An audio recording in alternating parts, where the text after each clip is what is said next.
யோசுவாவின் புஸ்தகம் 1ஆம் அதிகாரம் 5ஆம் வசனத்திலிருந்து 9ஆம் வசனம் உள்ள வார்த்தைகளை நாம் இணைந்து வாசிப்போம். நீ உயிரோடு இருக்கும் நாளெல்லாம் ஒருவனும் உனக்கு முன்பாக எதிர்த்து நிற்பது இல்லை. நான் மோசேவோடு இருந்தது போல உன்னோடும் இருப்பேன்.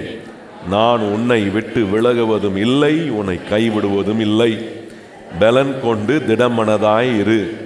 இந்த ஜனத்தின் பிதாக்களுக்கு நான் கொடுப்பேன் என்று ஆணையிட்ட தேசத்தை நீ அவர்களுக்கு பங்கிடுவாய்.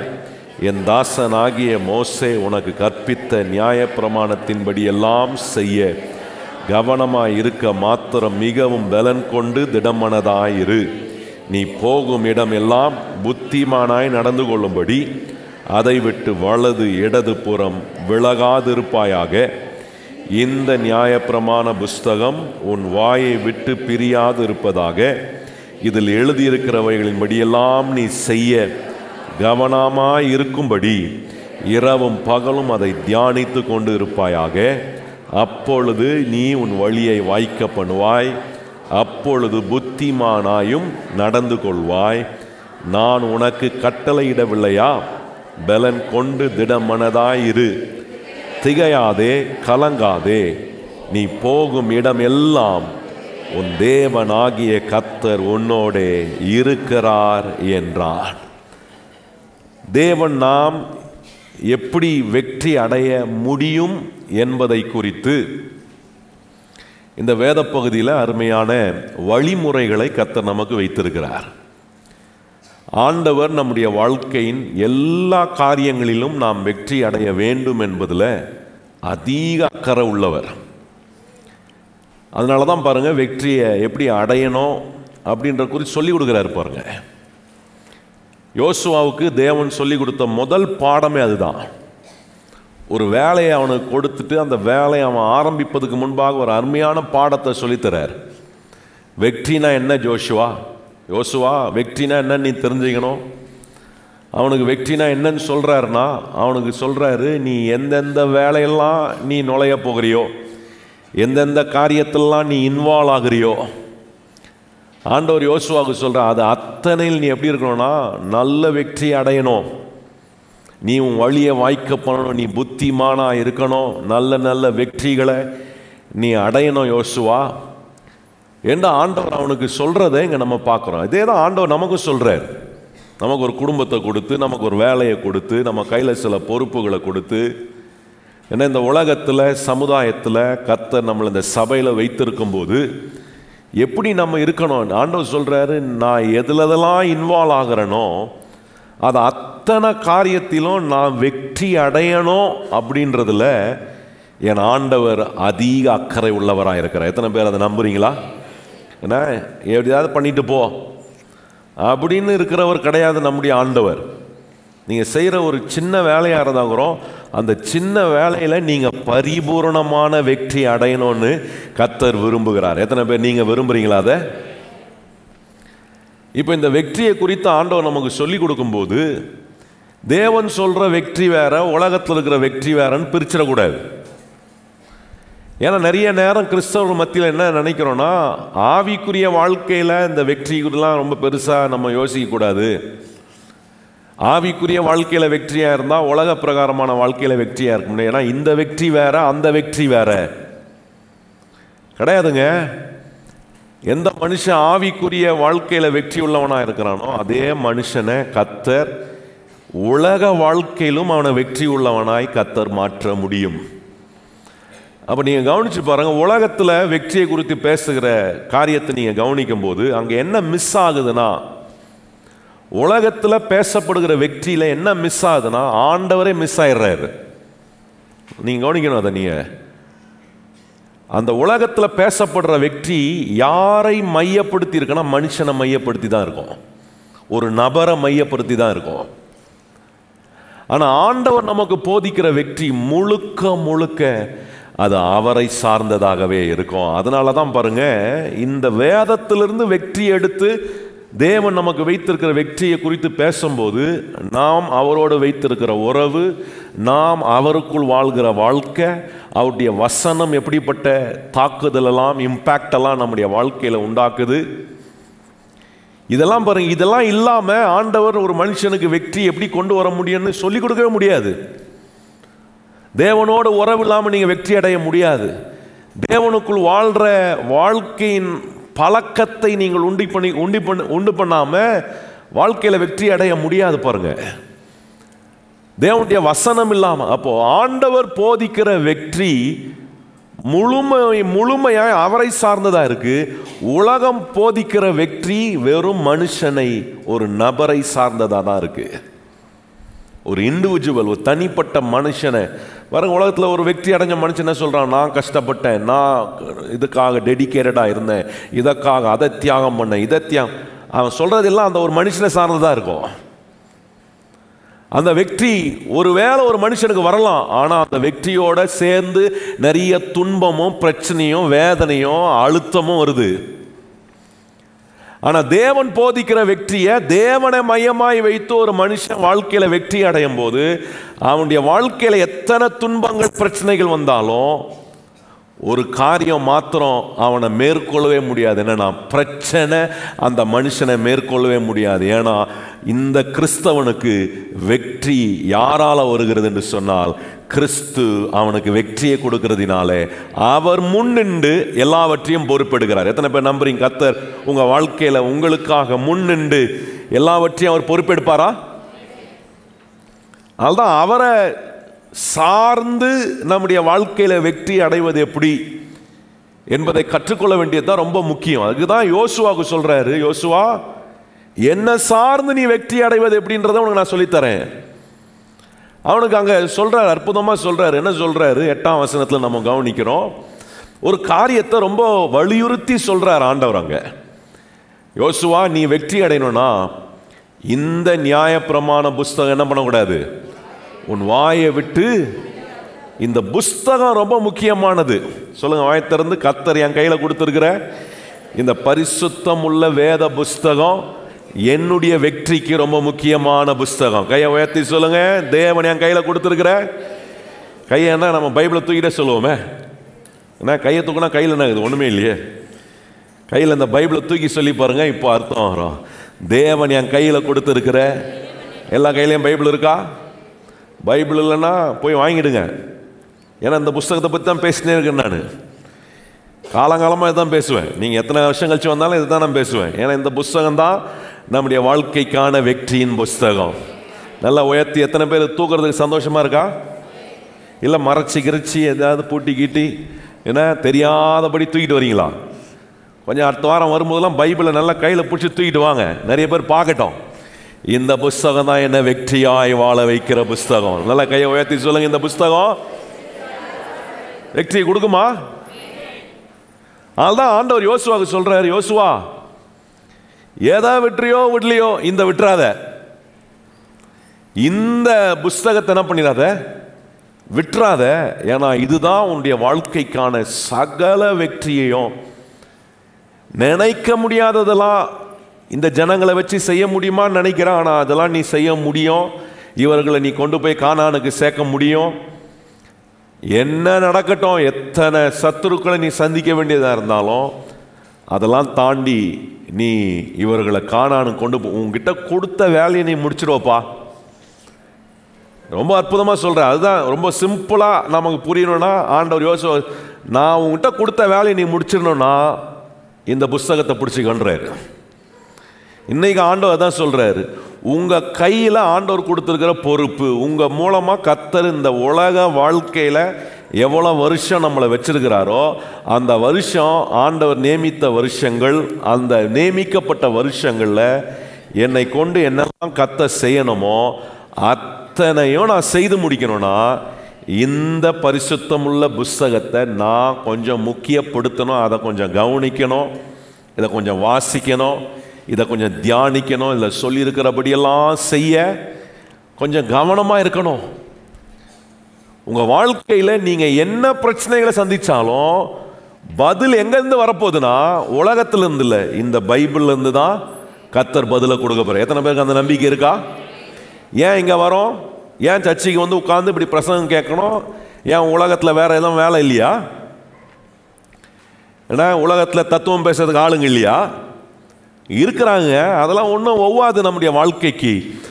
வாழ்க்கைக்கு மெய்யான விதத்தில் நமக்கு பதில் காட்டுறது தேவனுடைய வார்த்தை ஒன்று மாத்திரம்தான். அதனால தான் தேவ சமூகத்துக்கு வந்து உட்கார்ந்து அவருடைய வார்த்தையை கேட்குறேன். பாருங்க, இப்போ நான் எடுத்து வசனத்தை போதிக்கிறது ரொம்ப முக்கியம். பாருங்க, இது கொஞ்சம் முக்கியமான வேலை தான். ஆனாலும் இதை என்ன செய்யும்படி கர்த்தர் வச்சிருக்கிறார். ஏன்னா இது ரொம்ப முக்கியம். வந்து கேட்கிறவர்கள் புரிந்து கொள்ளணும், புரிந்து கொண்டதை வாழ்க்கையில செயல்படுத்தணும். செயல்படுத்தும் போது இந்த வார்த்தை சொல்லியிருக்கிறபடியே காரியங்களை நம்முடைய வாழ்க்கையில் நடப்பித்து காட்டோன்றத தேவன் ப்ரூவ் பண்ணிக்கிட்டே இருப்பார். எதை ப்ரூவ் பண்ணுவார்னா, அவருடைய வார்த்தையை உங்க வாழ்க்கையின் எல்லா சூழ்நிலைகளும் நீங்க கேட்டு புரிந்து அதை கை கொள்ளும் போது தேவன் தம்முடைய வார்த்தையை உங்க வாழ்க்கையில நிஜமாக்கி கொண்டே இருப்பார். கையை உயர்த்தி சொல்லுங்க, கர்த்தருடைய வார்த்தை என்னுடைய வாழ்க்கையில் நிஜமாக்கப்பட்டு கொண்டே இருக்கும். எத்தனை பேர் நம்புறீங்க? அதை நிஜமாக்குவார் ஆண்டவர். இந்த மாதிரி ஆண்டவருடைய வார்த்தையை நிஜமாக்குறதுக்கு ஆண்டவர் இந்த புஸ்தகம் ரொம்ப முக்கியம்னு நான் உங்களுக்கு ஒரு சில வாரங்களா இதை குறித்து காண்பிக்கிறேன். பாருங்க, முதல்ல ஆரம்பிக்கும் போது காண்பித்தேன் 11 காரணங்களை உங்களுக்கு காண்பித்தேன். ஏன் உலகத்திலே இது ரொம்ப முக்கியமான புஸ்தகன்றத 11 காரணங்களை காண்பித்தேன். அதுக்கு பிறகு ஒரு சில வாரமாக உங்களுக்கு ஒன்று காண்பித்துட்டு இருக்கிறேன். மனுஷனுடைய வாழ்க்கையில் வருகிற எல்லா பிரச்சனைகள், பிரச்சனை இல்லாத மனுஷன் ஒருத்தனுமே கிடையாது. யாருக்காவது பிரச்சனை இல்லையா? பிரச்சனை இல்லாத குடும்பமும் இல்லை, பிரச்சனை இல்லாத நபரும் இல்லை, பிரச்சனை இல்லாத நாடும் இல்லை, பிரச்சனை இல்லாத ஊரும் கிடையாது. பிரச்சனைகள் இருக்கு. ஏன் இயேசுநாதரே சொன்னாரு, இந்த உலகத்தில் என்ன உண்டு? ஆனா திடன் கொள்ளுங்கள், உலகத்தை ஜெயித்த நான் உங்களோட கூட என்ன பண்றேன்? இருக்கிறேன்றார். உலகத்தை ஜெயித்தவர் தான் நமக்கு பதில் கொடுக்க முடியும். அந்த உலகத்தை ஜெயித்தவர் தான் நம்ம கையில் எழுதி கொடுத்து வச்சுட்டு போயிருக்கிறாரு பதில. அதனால என்ன சொல்றாரு, கொஞ்சம் அடிக்கடி இந்த புஸ்தகத்துக்கு வா. மனுஷனுடைய வாழ்க்கையில் இருக்கிற எல்லா பிரச்சனைக்கான பதிலையும் கர்த்தர் கொண்டு வந்து இந்த புஸ்தகத்தில் வச்சு அந்த பதிலை பார்த்து உன் வாழ்க்கையில் நான் உனக்கு கொடுக்கிற வெற்றிக்கு நேராக நீ முன்னேறிப்போ. உன் பிரச்சனையை பார்த்து பிரச்சனையை உட்கார்ந்துடாத. பிரச்சனைகளுக்கு உனக்கு நான் பதில் வச்சிருக்கிறேன். அந்த பதிலை எடுத்து நீ வாழ்க்கையில் முன்னேறி வெற்றிக்கான வழிக்கு நேராக போனோம். 6 காரியங்களை கடந்த 2 வாரங்கள் உங்களுக்கு காண்பித்தேன். மனுஷனுடைய வாழ்க்கையில் இருக்கிற பிரச்சனைகள் சுருக்கமாக சொல்லிடுறேன் பாருங்க. முதல் பிரச்சனை வந்து மனுஷனுடைய வாழ்க்கையில் இருக்குதுன்னு மன சோர்வு, இந்த மன அழுத்தம், டிப்ரெஷன். இந்த டிப்ரெஷனை வந்து சும்மா லேசாக விட்டுறக்கூடாது. அது வைரஸ் மாதிரி. என்ன மாதிரி? வைரஸ்னால் எல்லாருக்குமே தெரியும். கொரோனா வைரஸ் தெரியுமா? என்ன கொரோனா வைரஸ் தெரியாத யாருமே இருக்க மாட்டாங்க. அந்த வைரஸ் வந்துச்சுன்னா என்ன பண்ணுவீங்க? அது இருந்துட்டு போதே, என்னத்த பண்ண போகுது, விட்டுருவீங்களா? அதை விட்டீங்கன்னா அது உங்களை அனுப்பிடும். அது மாதிரி ஒரு வைரஸ் ஒரு கம்ப்யூட்டருக்குள்ள, ஒரு லேப்டாப் வச்சுருக்கீங்க, ஒரு கம்ப்யூட்டர் வச்சுருக்கீங்க, நீங்கள் எவ்வளோ பெரிய ஹை கான்ஃபிகரேஷன் போட்டிருந்தா கூட அந்த லேப்டாப்புக்குள்ளேயோ அந்த டெஸ்க்டாப்புக்குள்ளேயோ கம்ப்யூட்டருக்குள்ளே ஒரு வைரஸ் போந்துச்சுன்னா எவ்வளோ பவர்ஃபுல்லான சிஸ்டமாக இருந்தாலும் அந்த வைரஸை அந்த சிஸ்டம் விட்டு வெளியேற்றலைன்னா ஒரு நாள் அந்த சிஸ்டம் ஷட் டவுன் ஆகிடும், ஏங்கிறது நின்று போயிடும். அது போல தான் மனுஷனுடைய வாழ்க்கையில் இந்த மன சோர் அப்படின்னா என்ன? ஒரு சோறு வந்தோம், சோகமாக வரோம் பாருங்க, சந்தோஷம் இல்லாமல் போது பாருங்க.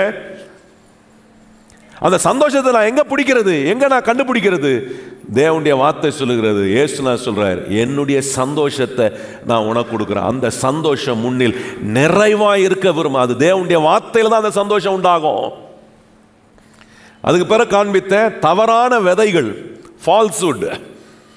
இந்த தவறான விதைகள் எண்ணங்களின் மூலமாக நம்முடைய வாழ்க்கை குறித்த தப்பு தப்பான எண்ணங்களை நம்மளே உண்டாக்கி வச்சுக்கூடாது. நான் இவ்வளோதான் வளர முடியும், நான் இவ்வளோக்கு மேலே பெருக முடியாது, இப்படி தான் நம்ம வந்து நிலைகள், இப்படி தான் கஷ்டம், இப்படியே தான் போவோம். இதெல்லாம் தப்பான எண்ணங்கள் பாருங்கள். இதெல்லாம் நம்ம வாழ்க்கையை விட்டு வெளியே அனுப்பணும். நான் நல்லா இருக்கணும், நல்லா வெற்றி அடையணும், நல்ல மேலான நிலைக்கு கர்த்தர் என்னை கொண்டு வரணும், அதற்காக என்னை எல்லா காரியங்களிலும் என்னை ஆண்டவர் உருவாக்குறாரு.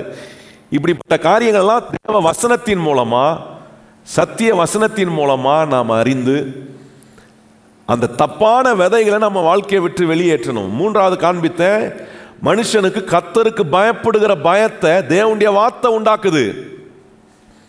ஒரு ரெவரன்ஸை கிரியேட் பண்ணுது தேவனுடைய வார்த்தை. ஏதோ தானு வரல ஆண்டவருடைய சமூகத்துக்கு, ஒரு பயபக்தியோட வருகிறேன் கர்த்தரை ஆராதிக்க. ஏன்னா எனக்கு பதில் கொடுக்கிறவர், என் வாழ்க்கையை மாற்றுகிறவர். போன வாரம் காண்பித்தேன் எப்படி மனுஷனுடைய வாழ்க்கையில் இந்த நோயும் வியாதியும் மிகப்பெரிய ஒரு பிரச்சனையாக இருக்குது. அந்த நோயும் வியாதியும் வந்தால் ஒரு மனுஷனை எப்படி அவனை சோர்வுபடுத்தி அவனுடைய வேகத்தை குறைத்து அப்படியே எல்லாத்துலேயும் ஸ்லோ ஆக்கிது பாருங்க. இதெல்லாம் வெற்றியை தடுக்குது, மனுஷனுடைய வாழ்க்கையின் வெற்றியை தடுக்கக்கூடிய காரியங்கள்.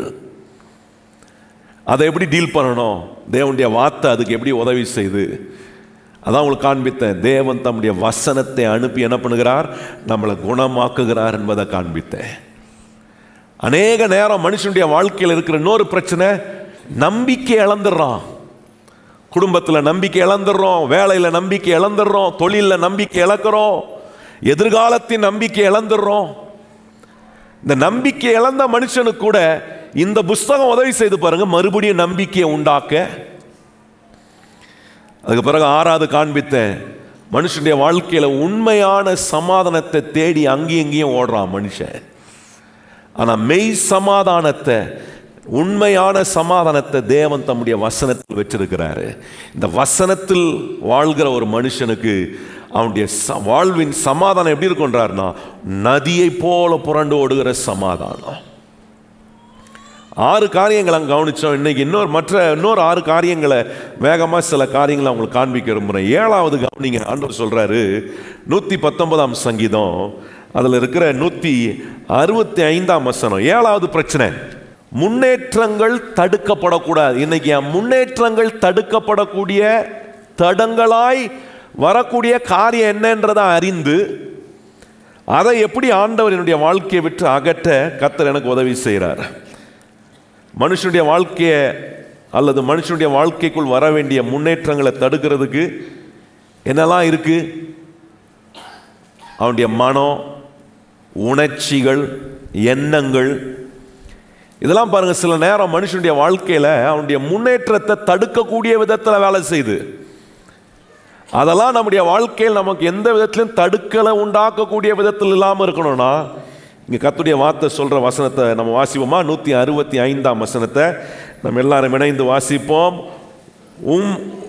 உம்முடைய வேதத்தை நேசிக்கிறவர்களுக்கு மிகுந்த சமாதானம். எல்லாரும் வாசிக்கணும். 119ஆம் சங்கீதம் 165ஆம் வசனம் எடுத்துட்டீங்களா? வாசிப்போம். உம்முடைய வேதத்தை நேசிக்கிறவர்களுக்கு மிகுந்த சமாதானம் உண்டு, அவர்களுக்கு. நல்லா கவனிங்க, இந்த தேவனுடைய வசனத்தை நேசிக்கிறவர்களுக்கு என்ன இல்லைன்னு சொல்றாருன்னு கவனிங்க, இடரல் இல்லை. இன்னைக்கு நிறைய நேரம் மனுஷனுடைய வாழ்க்கையில் அவனுக்கு என்ன பெரிய இடரலா இருக்குன்னா, உணர்ச்சி ரீதியாய் பாதிப்படைந்திருக்கிற நிறைய காயங்கள் இருக்கும் பாருங்க. உறவுல கணவன் மனைவியை பார்த்து சொல்ற சில வார்த்தை, மனைவி கணவரை பார்த்து சொல்ற சில வார்த்தை, அல்லது பிள்ளைகள் பெற்றோரை பார்த்து, பெற்றோர் பிள்ளைகளை பார்த்து, நண்பர்கள் வட்டாரத்தில் நண்பர்கள் மத்தியில் பேசுகிற சில வார்த்தைகள் என்ன மாதிரி மாறிடுதுன்னா, அவங்களுக்குள்ள அது எப்படி போய் உட்கார்ந்துருதுன்னா, ஒரு பெரிய எமோஷனல் ஹர்ட்டா போய் உட்கார்ந்துருது. உணர்ச்சியை பாதிக்கக்கூடிய விதத்தில் அந்த வார்த்தைகள்லாம் போய் நம்மளை அப்படியே ஒரு மாதிரி உட்கார்ந்து அப்படியே அதை யோசித்து யோசித்து யோசித்து அதை சொல்லி சொல்லியே வாழ்க்கையை பெரிய தடைக்குள்ளே கொண்டு போய் நான் அப்படியே என் வாழ்க்கையை ஒரு தடங்களுக்குள்ளேயே கொண்டு போகிறேன். சிலர் பாருங்க, சிலர் அவங்களுடைய எமோஷனல் ஹர்ட்டை சுலபமாக சொல்லிட முடியாது. ஏன்னா அது அவங்க சிறு வயதில் நடந்திருக்கலாம், அது அறியாத வயதில் நடந்திருக்கலாம், தடுக்கக்கூடிய நேரம் இருந்தும் தடுக்க முடியாதபடிக்கு அப்படிப்பட்ட சூழ்நிலை நடந்திருக்கலாம். சிலர்லாம் நீங்கள் கவனிச்சு பாருங்க, சிலருக்கு எமோஷனலாக எப்படி hurt ஆகிருப்பாங்கன்னா, they would have gone through sexual harassment, பாலியல் துன்புறுத்தல அவங்க பாதிக்கப்பட்டிருக்கலாம். அல்லது வேர்பல் ஹராஸ்மெண்ட், வார்த்தையினால புண்படுத்தப்பட்டு, இதுவரைக்கும் இப்படிப்பட்ட வார்த்தைகளை கேட்டதே இருந்திருக்க முடியாது. அவங்க அப்படிப்பட்ட வார்த்தையினால பிறர் பேசி அவர்களை காயப்படுத்தி அதை நினைத்து நினைத்து நினைத்து எமோஷனலா பிரேக் டவுன் ஆகுறாங்க. ஏன்னா இதெல்லாம் பிசாசு ஞாபகப்படுத்துறான். ஏன் தெரியுமா? இதெல்லாம் நினைச்சாதான் நான் வெற்றிக்கான பாதையில் போக மாட்டேன். இப்படியே நான் இடறி போய் இதையே சொல்லி இதையே பிடிச்சிக்கிட்டு இதையே கட்டி பிடிச்சிக்கிட்டு எமோஷ்னலாகவே பிசாசு நம்மளை அப்படியே பிரேக் டவுன் பண்ணுறான் பாருங்க. சிலருக்கு சில வார்த்தைகள், எமோஷ்னலாக சொல்லப்பட்ட வார்த்தைகள் அப்படியே அவங்களுக்குள்ள அது அப்படியே அவங்கள பிளாக்மெயில் பண்ணிக்கிட்டே இருக்கும், அப்படியே அவங்கள த்ரெட்டன் பண்ணிக்கிட்டே இருக்கும். ஒரு காரியத்தை தைரியமாக செய்ய முன்ன வரமாட்டாங்க. ஏன்னா they are emotionally hurt so much. நல்லா கவனிங்க கர்த்தருடைய பிள்ளைகளே, இந்த மாதிரி காயத்தை நீங்க சரி பண்றதுக்கு உலகத்தில் நீங்க எந்த மருத்துவத்தை தேனாலும் கிடைக்காது. காயத்தை சரி பண்ணவே முடியாது. இப்படிப்பட்ட காயங்கள் ஒருவேளை இன்னைக்கு உங்க வாழ்க்கையில் இருந்து அது உங்களுக்கு பல விதத்தில் இடையூறை உண்டாக்குற இடரலை உண்டாக்கக்கூடிய ஒன்றாக இருக்கா? உங்க வெற்றிக்கு அது ஒரு இடையூறை உண்டாக்கக்கூடிய ஒன்றாக இருக்கா? அஃபெண்டா இருக்கா? அஃபெண்ட் பண்ணக்கூடிய ஒன்றாக இருக்கா? அதுதான் நான் இந்த வசனத்தை வாசித்து காட்டினேன். அங்கே சொல்லியிருக்க உங்களுடைய வேதத்தை நேசிக்கிறவர்களுக்கு மிகுந்த சமாதானம் உண்டு, அவர்களுக்கு என்ன இல்லை. இந்த வசனத்தை வச்சு இன்னைக்கு எதெல்லாம் உங்களுக்கு இடையிலா இருக்கோ, எந்தெந்த எமோஷனல் வேர்ட்ஸ், எந்தெந்த காயப்படுத்தின உணர்ச்சிகள், உணர்வுகள், வார்த்தைகள், உறவுகள், இதை சொல்லிக்கிட்டே முன்னேற முடியாம சோர்ந்து போய் உட்கார்ந்துட்டு இருக்கிறோம் பாருங்க. இப்போ நம்ம என்ன செய்யணும்? இந்த தேவனுடைய வார்த்தை, அதுதான் சொன்னோம் பாருங்க. வாழ்க்கையில் ரொம்ப முக்கியமான ஒன்று என்னன்னா, இந்த கர்த்தர் நம்ம கையில் கொடுத்துருக்கிற இந்த வேத புஸ்தகம், இந்த வார்த்தை ரொம்ப முக்கியங்க. இதை வச்சு என்ன பண்ணணும்னா, ஏற முடியாத இடத்துல நான் ஏறுவதுக்கு, எந்த சோர்வுலாம் வெளியே வர முடியலையோ, எந்த உணர்ச்சி ரீதியாக நான் காயப்பட்டிருக்கிறேனோ அந்த காயத்தெல்லாம் ஆற்றி குணமாக்குகிற அற்புதமான கர்த்தருடைய வார்த்தையை எனக்கு ஏறும்படியாய் வைத்து, நல்ல கவனிங்கள், தேவனுடைய வார்த்தை எப்படி என் வாழ்க்கைக்கு திருப்புறேன்? I am turning it as my stepping stone to climb up.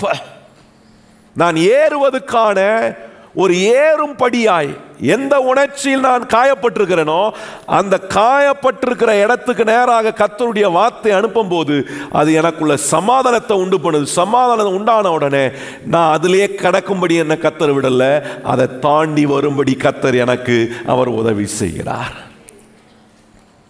இந்த வசனம், இந்த புஸ்தகம் உங்களுக்கு முக்கியமான புஸ்தகமாக இருக்கோனா, நான் சொல்கிறேன், எதுவுமே உங்களை இடர்படுத்த முடியவே முடியாது. கையை உயர்த்தி சொல்லுங்க, இந்த கர்த்தருடைய வார்த்தை எனக்கு இருக்கிற வரைக்கும் எதுக்கும் எந்த காரியத்திலும் நான் இடறி போக மாட்டேன். ரொம்ப முக்கியம் பாருங்க இது. இன்னைக்கு உங்கள் வாழ்க்கையில் இந்த காரியம், இந்த எமோஷனல் ப்ராப்ளம், இது எனக்கு நினச்சாலே ஒரு மாதிரி இருக்குது. அடுத்த முறை நீங்கள் சொல்லணும், அதை நினைக்கும் போது நான் கர்த்தருடைய வார்த்தையை வச்சு மேற்கொள்கிறேன், நான் முன்னேறி வர, அதில் நான் வெளியே வர முடிகிறது. ஏன்னா ஆண்டவருடைய வார்த்தை மனுஷனுடைய வாழ்க்கையில் இருக்கிற இந்த மாதிரி தடங்களையும் அதில் அவனை வெளியே கொண்டு வரக்கூடிய வேலையை கர்த்தர் செய்கிறார். 8வது பாருங்க, ஆண்டவர் மனுஷனுடைய வாழ்க்கையில் இந்த வார்த்தை எப்படி உபயோகப்படுத்துகிற அவன் பிரச்சனை நடுவில் கவனிச்சிங்கன்னா, வழக்கத்துக்கு மாறான விசுவாசத்தை இந்த தேவனுடைய வார்த்தை அவனுக்குள்ள உண்டாக்குது. மத்தேயு சுவிசேஷம் 8ஆம் அதிகாரம் வாங்க. இயேசுனா சொல்றாரு பாருங்க, ரொம்ப ஆச்சரியமா இருக்கு. இயேசுனா இந்த வார்த்தையை சொல்லி அவர் சொல்லும் போது என்ன பார்க்குறோன்னா, அவருக்கே இது வழக்கத்துக்கு மாறா இருக்க, அப்படிதான் பார்க்குறாரு இயேசுநாதர். அதை பார்த்து அங்கே சொல்கிற வார்த்தைகள் ரொம்ப ஆச்சரியமாக. வாசிப்போமா? மத்தேயு சுவிசேஷம் 8ஆம் அதிகாரம் அங்கே 10ஆம் வசனத்தை நம்ம வாசிக்கும்படி விரும்புகிறேன். 8:10 வாசிப்போமா? இயேசு இதை கேட்டு, பாருங்க, கேட்டோன்னு ஆச்சரியப்படுறேன். ஏன்னா இது வழக்கத்துக்கு மாறா இருக்க. ஏன்னா உம்மை தொட்டுக்கிட்டோமா ஆண்டவரே, நீர் என்ன தொட முடியுமா ஆண்டவரே, நீர் வர முடியுமா ஆண்டவரே, நீர் அதை பண்ண முடியுமா ஆண்டவரே, இப்படி கேட்டதெல்லாம் அவருக்கு சாதாரணமாக இருந்திருக்கு. ஆனால் இப்போ ஒருத்தன் கேட்குறான் பாருங்க, அவன் வழக்கத்துக்கு மாறாக கேட்குறான். நம்முடைய வாழ்க்கையில் இந்த தேவனுடைய வார்த்தை நம்முடைய வாயில் இருக்கோன்னா, இந்த புஸ்தகத்தை நீங்கள் முக்கியப்படுத்த ஆரம்பிச்சிட்டிங்கன்னா உங்கள் விசுவாசம் எப்போவுமே இருக்கிற விசுவாசமாக இருக்காது, வழக்கத்துக்கு மாறான விசுவாசமாக செயல்பட ஆரம்பிக்கும். சொல்கிறார் பாருங்க, இயேசு இதை கேட்டு ஆச்சரியப்பட்டு தமக்கு பின் சென்றவர்களை நோக்கி, இஸ்ரவேலுக்குள்ளும் நான் இப்படிப்பட்ட விசுவாசத்தை காணவில்லை என்று மெய்யாகவே உங்களுக்கு என்ன சொல்றாரு பாருங்க. இப்படிப்பட்ட விசுவாசம்னா இது வழக்கத்துக்கு மாறான விசுவாசமா இருக்க. It's beyond what a person could ever imagine. ஒரு மனுஷன் யோசிப்பதை காட்டிலும் ரொம்ப வழக்கத்துக்கு மாறா இருக்க. ஆண்டவர் பார்க்குறாரு, இந்த 100க்கு அதிபதி சொல்றான், நீர் வரவும் வேண்டாம், வந்து என் வேலைக்காரனை பார்க்கவும் வேண்டாம், அவனை நீ தொடவும் வேண்டாம், நீ இருக்கிற இடத்துல இருந்து ஒரு வார்த்தையை சொல்லும், என்னவாயிடுவான்? என்ன சொல்ற? இங்கிருந்து பேசும் ஆண்டவரே, இங்கிருந்து நீ பேசினால போதும் அங்கே வேலை நடக்கும். நல்லா கவனிங்க கர்த்தருடைய பிள்ளைகளே, நமக்கு ஆண்டவர் மேல விசுவாசம் இருக்கா? இருக்கு. ஆண்டவரை நம்ம நம்புறோமா? நம்புறோம். அதெல்லாம் சரி, வாயை திறந்து விசுவாசமா பேசுறேனா? அதான் முக்கியம். நல்லா கவனிச்சு பாருங்க, விசுவாசத்தில் நிறைய வெரைட்டி ஆஃப் ஃபெய்த்தை, நிறைய கைண்ட் ஆஃப் ஃபெய்த்தை வேதம் சொல்லுது. அற்ப விசுவாசம் பைபிளில் சொல்லப்பட்டிருக்கு. சுகமடைவதுக்கு ஏதுவான விசுவாசம் அவன் இருந்துன்னு சொல்றத வேதத்தில் பார்க்குறோம். ரட்சிப்படைவதுக்கு ஏதுவான விசுவாசத்தை குறித்து பைபிள் சொல்லியிருக்கு. நீங்க கவனிச்சு பாருங்க, விசுவாசம் எப்படி வரும்ன்றதையும் பைபிள் சொல்லியிருக்கு.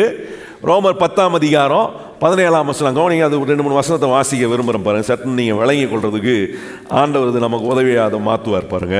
ரோமர் 10ஆம் அதிகாரத்தில் 17ஆம் வசனத்தில் கவனிச்சிங்கன்னா, விசுவாசம் கேள்வினாலே, ஆதலால் விசுவாசம் கேள்வினால் வரும், கேள்வி தேவனுடைய வசனத்தினாலே வரும். இப்போ கேட்டதுனால என்ன வந்துச்சு? ஹலோ, வசனத்தை கேட்கறதுனால என்ன வருதுங்க? நல்லா சொல்லுங்க, என்ன உங்களுக்கு என்ன வந்திருக்கு? நீங்க வசனத்தை கேட்கறதா உங்களுக்கு விசுவாசம் வருதா, வேற ஏதாவது வருதா? எத்தனை பேருக்கு வசனத்தை கேட்கறதுனால விசுவாசம் வருதுன்றவங்களாம் கையை உயர்த்தி ஆமென்னு சொல்லுங்க. வந்துருச்சா விசுவாசம்? இப்போ வந்த விசுவாசத்தை வாயை திறந்து பேசணும். இப்போ பாருங்க 9ஆம் வசனம் பாருங்க. ஏனென்றால் கர்த்தராகிய இயேசுவை நீ வாயினால் அறிக்கையிட்டு தேவன் அவரை மரித்தோரிலிருந்து எழுப்பினார் என்று உன் இருதயத்தில் விசுவாசித்தால் ரட்சிக்கப்படுவாய். இப்ப பாருங்க, நம்மனா மாத்திரம் போதாது, வாயத்தை என்ன பண்ண வேண்டியதா இருக்கு? நல்லா சொல்லுங்க, ரட்சிக்கப்படணும். என்ன பண்ணணும்? நீங்க எதை விசுவாசித்தீங்களோ வாயினால் என்ன செய்ய வேண்டியதா இருக்கு? உங்க பைபிள் இருக்கா நான் சொல்றது? என்னமோ வேற ஏதாவது பைபிள் இருக்கா? அங்கே போட்டிருக்கு பாருங்க, மரித்தோர்லேருந்து அவரை எழுப்பினார்னா இதயத்தில் விசுவாசிக்கிறேன், நான் ரட்சிக்கப்படணும்னா இப்போ நான் என்ன பண்ணணும்? வாயினால் அறிக்கை பண்ணணும். 10ஆம் வசனம் பாருங்க, நீதி உண்டாக இருதயத்தில் விசுவாசிக்கப்படும், ரட்சிப்பு உண்டாக. வந்துச்சா? கேட்டதுனால என்ன வந்துச்சு? 17ஆம் வசனத்தில் கேட்டதுனால என்ன வந்துச்சு? விசுவாசம். என்ன கேட்டா? அவர் யாரு, எப்படி, எதற்காக வந்தாரு, எதற்காக மரிச்சாரு, யாருக்காக மரிச்சாரு, எதற்காக உயிர்த்தெழுந்தாரு, கேட்க விசுவாசம் வருது. எனக்காக தான் மரிச்சாரு, எனக்காக தான் ரத்தம் சிந்தினார், எனக்காக தான் உயிர்த்தெழுந்தாரு, இதை நான் நம்புறேன். உள்ளே வச்சு கூடாது, நம்புறத வாயை திறந்து அறிக்கை பண்ண தான் வச்சு போறது. அப்ப கவனிச்சு பாருங்க, ஆண்டவர் என்ன சொல்றாரு? உன் வாயை திறந்து நீ விசுவாசமா பேசும்போது அந்த பேசுகிற விசுவாசம் உண்டாகி பேசுகிற வார்த்தைகள் எப்படிப்பட்ட பிரதிபலனை உண்டாகணும்னா, வழக்கத்துக்கு மாறான விசுவாசத்தின் பிரதிபலனை இந்த 100க்கு அதிபதி கொண்டு வந்து காட்டினது போல நம்மளை பேசக்கூடிய பிறவியா கர்த்தர் வச்சிருக்கிறார் பாருங்க. வாயை திறந்து பேசுறேன். என்ன பேசுறேன்? என் தேவனால கூடாதது ஒன்றுமே இல்லை, என் தேவைகளெல்லாம் சந்திக்க அவர் வல்லவராய் இருக்கிறார், என் பலவீனங்களை மாற்ற அவர் வல்லவராய் இருக்கிறார், எனக்கு இன்னைக்கு ஒரு அற்புதம் செய்ய அவர் வல்லவராய் இருக்கிறார், எனக்காக ஒரு புதிய வாசலை திறக்க வல்லவராய். ஏன்னா என் ஆண்டவர் யாருன்னு எனக்கு தெரியும், நான் அவரை விசுவாசிக்கிறேன், அதனால இப்ப வாயை திறந்து பேசுறேன். இயேசு சொன்னார் பாருங்க, மார்க் சுவிசேஷம் 11ஆம் அதிகாரத்தில் சொல்றாரு, எவனாகிலும் இந்த மலையை பார்த்து பேர்ந்து சமுத்திரத்தில் தள்ளுண்ட கடவன் என்று சொல்லி இருதயத்தில் விசுவாசித்து சந்தேகப்படாமல் தன் வாயை திறந்து அவன் சொன்னா, அவன் சொன்னபடியே அவனுக்கு ஆகுன்றார் பாருங்க. இயேசுநாதர் அங்க என்ன சொல்லல, எவனாயிலும் இந்த மலையை பார்த்து நல்ல நேர் முட்டிக்கால் போட்டு ஜெபம் பண்ணான் அப்படின்னு சொல்லியிருக்கா? எங்க ஜெபம் பண்ணணுமோ அங்க ஜெபம் பண்ணணும். எங்க வாயை திறந்து பேசணுமோ, பக்கத்தில் பார்த்து சொல்லுங்க, எங்க வாயை திறந்து பேசணுமோ, எங்க வாயை மூடணுமோ, சண்டை போடுற இடத்துல என்ன பண்ணணும்? இங்க சொல்றோம், ஆனா போடுற இடத்துல மட்டும்தான் வாயை திறக்கிறோம். என்ன சொல்றாரு பாருங்க, மலையை பார்த்து பேசு. உன் மலை போல இருக்கிற பிரச்சனையை பார்த்து அங்கே போய் நான் ஜெபம் பண்ணுறேன், ஆண்டவரே முட்டி போட்டு ஜெபம் பண்ணுறேன், உபாசம் ஆனதில்லை, இதான் நிறுத்து. பேசு, வாயை திறந்து. உன் மலை போல இருக்கிற பிரச்சனையை பார்த்து பேசு. இந்த 100க்கு அதிபதி தன் வேலைக்காரனுக்கு இருந்த மலை போல் இருந்த வியாதியை எப்படி சுகமாக்கணும்னு சொல்லி இயேசுநாட்ட வந்து சொல்றான், நீர் வர வேண்டாம் ஆண்டவரே, உம்முடைய வார்த்தையை நீர் பேசும் இங்க இருந்துன்றான். வழக்கத்துக்கு மாறான விசுவாசம் அவனுக்குள்ள இருக்கிறத கர்த்தர் பார்த்தபோது அற்புதம் நடந்துச்சா இல்லையாங்க? நல்ல கவனிங்க கர்த்தருடைய பிள்ளைகளே. கொந்தளிக்கிற கடலை பார்த்து இயேசுநாதர் எழும்பி நின்று சொன்னார், இறையாதே என்று சொன்னார். சொன்ன உடனே வேதம் சொல்லுகிறது, மிகுந்த ஒரு அமைதல் உண்டானது. அது போல நான் என் வாயை திறந்து கர்த்தர் மேல உள்ள விசுவாசத்தில் என் பிரச்சனையில், என் தேவையில், என் சூழ்நிலையில் பேசும்போது அது எவ்வளோ பெரிய கொந்தளிப்பாக இருந்தாலும், அது எவ்வளோ பெரிய மழையாக இருந்தாலும், ஒரு அமைதலை உண்டு பண்ணக்கூடிய வல்லமையை விளங்க பண்ண வைக்கிற வார்த்தைகள் என் வாயிலிருந்து வரும்போது அது என்ன காட்டுதுன்னா, வழக்கத்துக்கு மாறான விசுவாசத்தின் வல்லமை அங்கே வெளிப்படுதுன்னு காண்பிக்கப்படக்கூடிய ஒரு விதத்தில் நம்முடைய வார்த்தைகள் இருக்கா? இல்லை வாயை திறந்து ஆமாம் என்னதான் நடக்கும் போது தெரியலையே, ஏதோ ஆகுமா? யோசுவாக்கு இதெல்லாம் சொல்லித்தரார் ஆண்டவர்.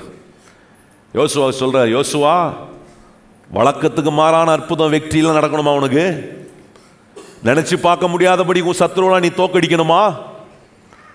அப்படின்னா இந்த புஸ்தகம் வாயை விட்டு பிரியாதரு. இந்த புஸ்தகத்தினால தேவனுடைய வார்த்தையை கேட்டு அதை தியானித்து அதன்படி செய்து அதை நீங்க புரிந்து வாயை திறந்து பேசும்போது கர்த்தர் சொல்றாரு, விசுவாசம் இல்லை, வழக்கத்துக்கு மாறான விசுவாசத்தின் அற்புத செயல்களை கர்த்தர் செய்து காட்ட இன்றைக்கும் அவர் வல்லவராய் இருக்கிறார். எத்தனை பேர் நம்புறீங்க? யோசுவாக்கு செஞ்சாரா இல்லையா? யோசித்து பாருங்க. அவன் யுத்தம் பண்ணி முடிக்கிற வரைக்கும் சூரியன் அஸ்தமிக்கவே இல்லைங்க. இப்படிப்பட்ட அற்புதம் எப்படி நடந்துச்சு? எப்படி செஞ்சார் ஆண்டவர்? நல்லா கவனிங்க. கர்த்தர் சொல்றாரு, இந்த புஸ்தகம் வாயை விட்டு பிரியாம இருப்பதுல கவனமா இருப்பனா, வழக்கத்துக்கு மாறான விசுவாசத்தின் வல்லமை எல்லாம் கர்த்தர் நம்முடைய வாழ்க்கையில செய்யும். நம்ம நினைக்கூடாது, என்னைக்குமா அங்க நடந்திருக்கு, இவங்களுக்கு நடக்கும், எனக்கு நடக்குமானா அது உங்க விசுவாசம். நம்முடைய வாழ்க்கையில ஒரு நம்பிக்கை வரணும். ஆண்டவரே, யாருக்கு நடந்திருக்கோ நடக்கலையோ, எனக்கு நீர் அற்புதம் செய்ய வல்லவராய் இருக்கிறீர்.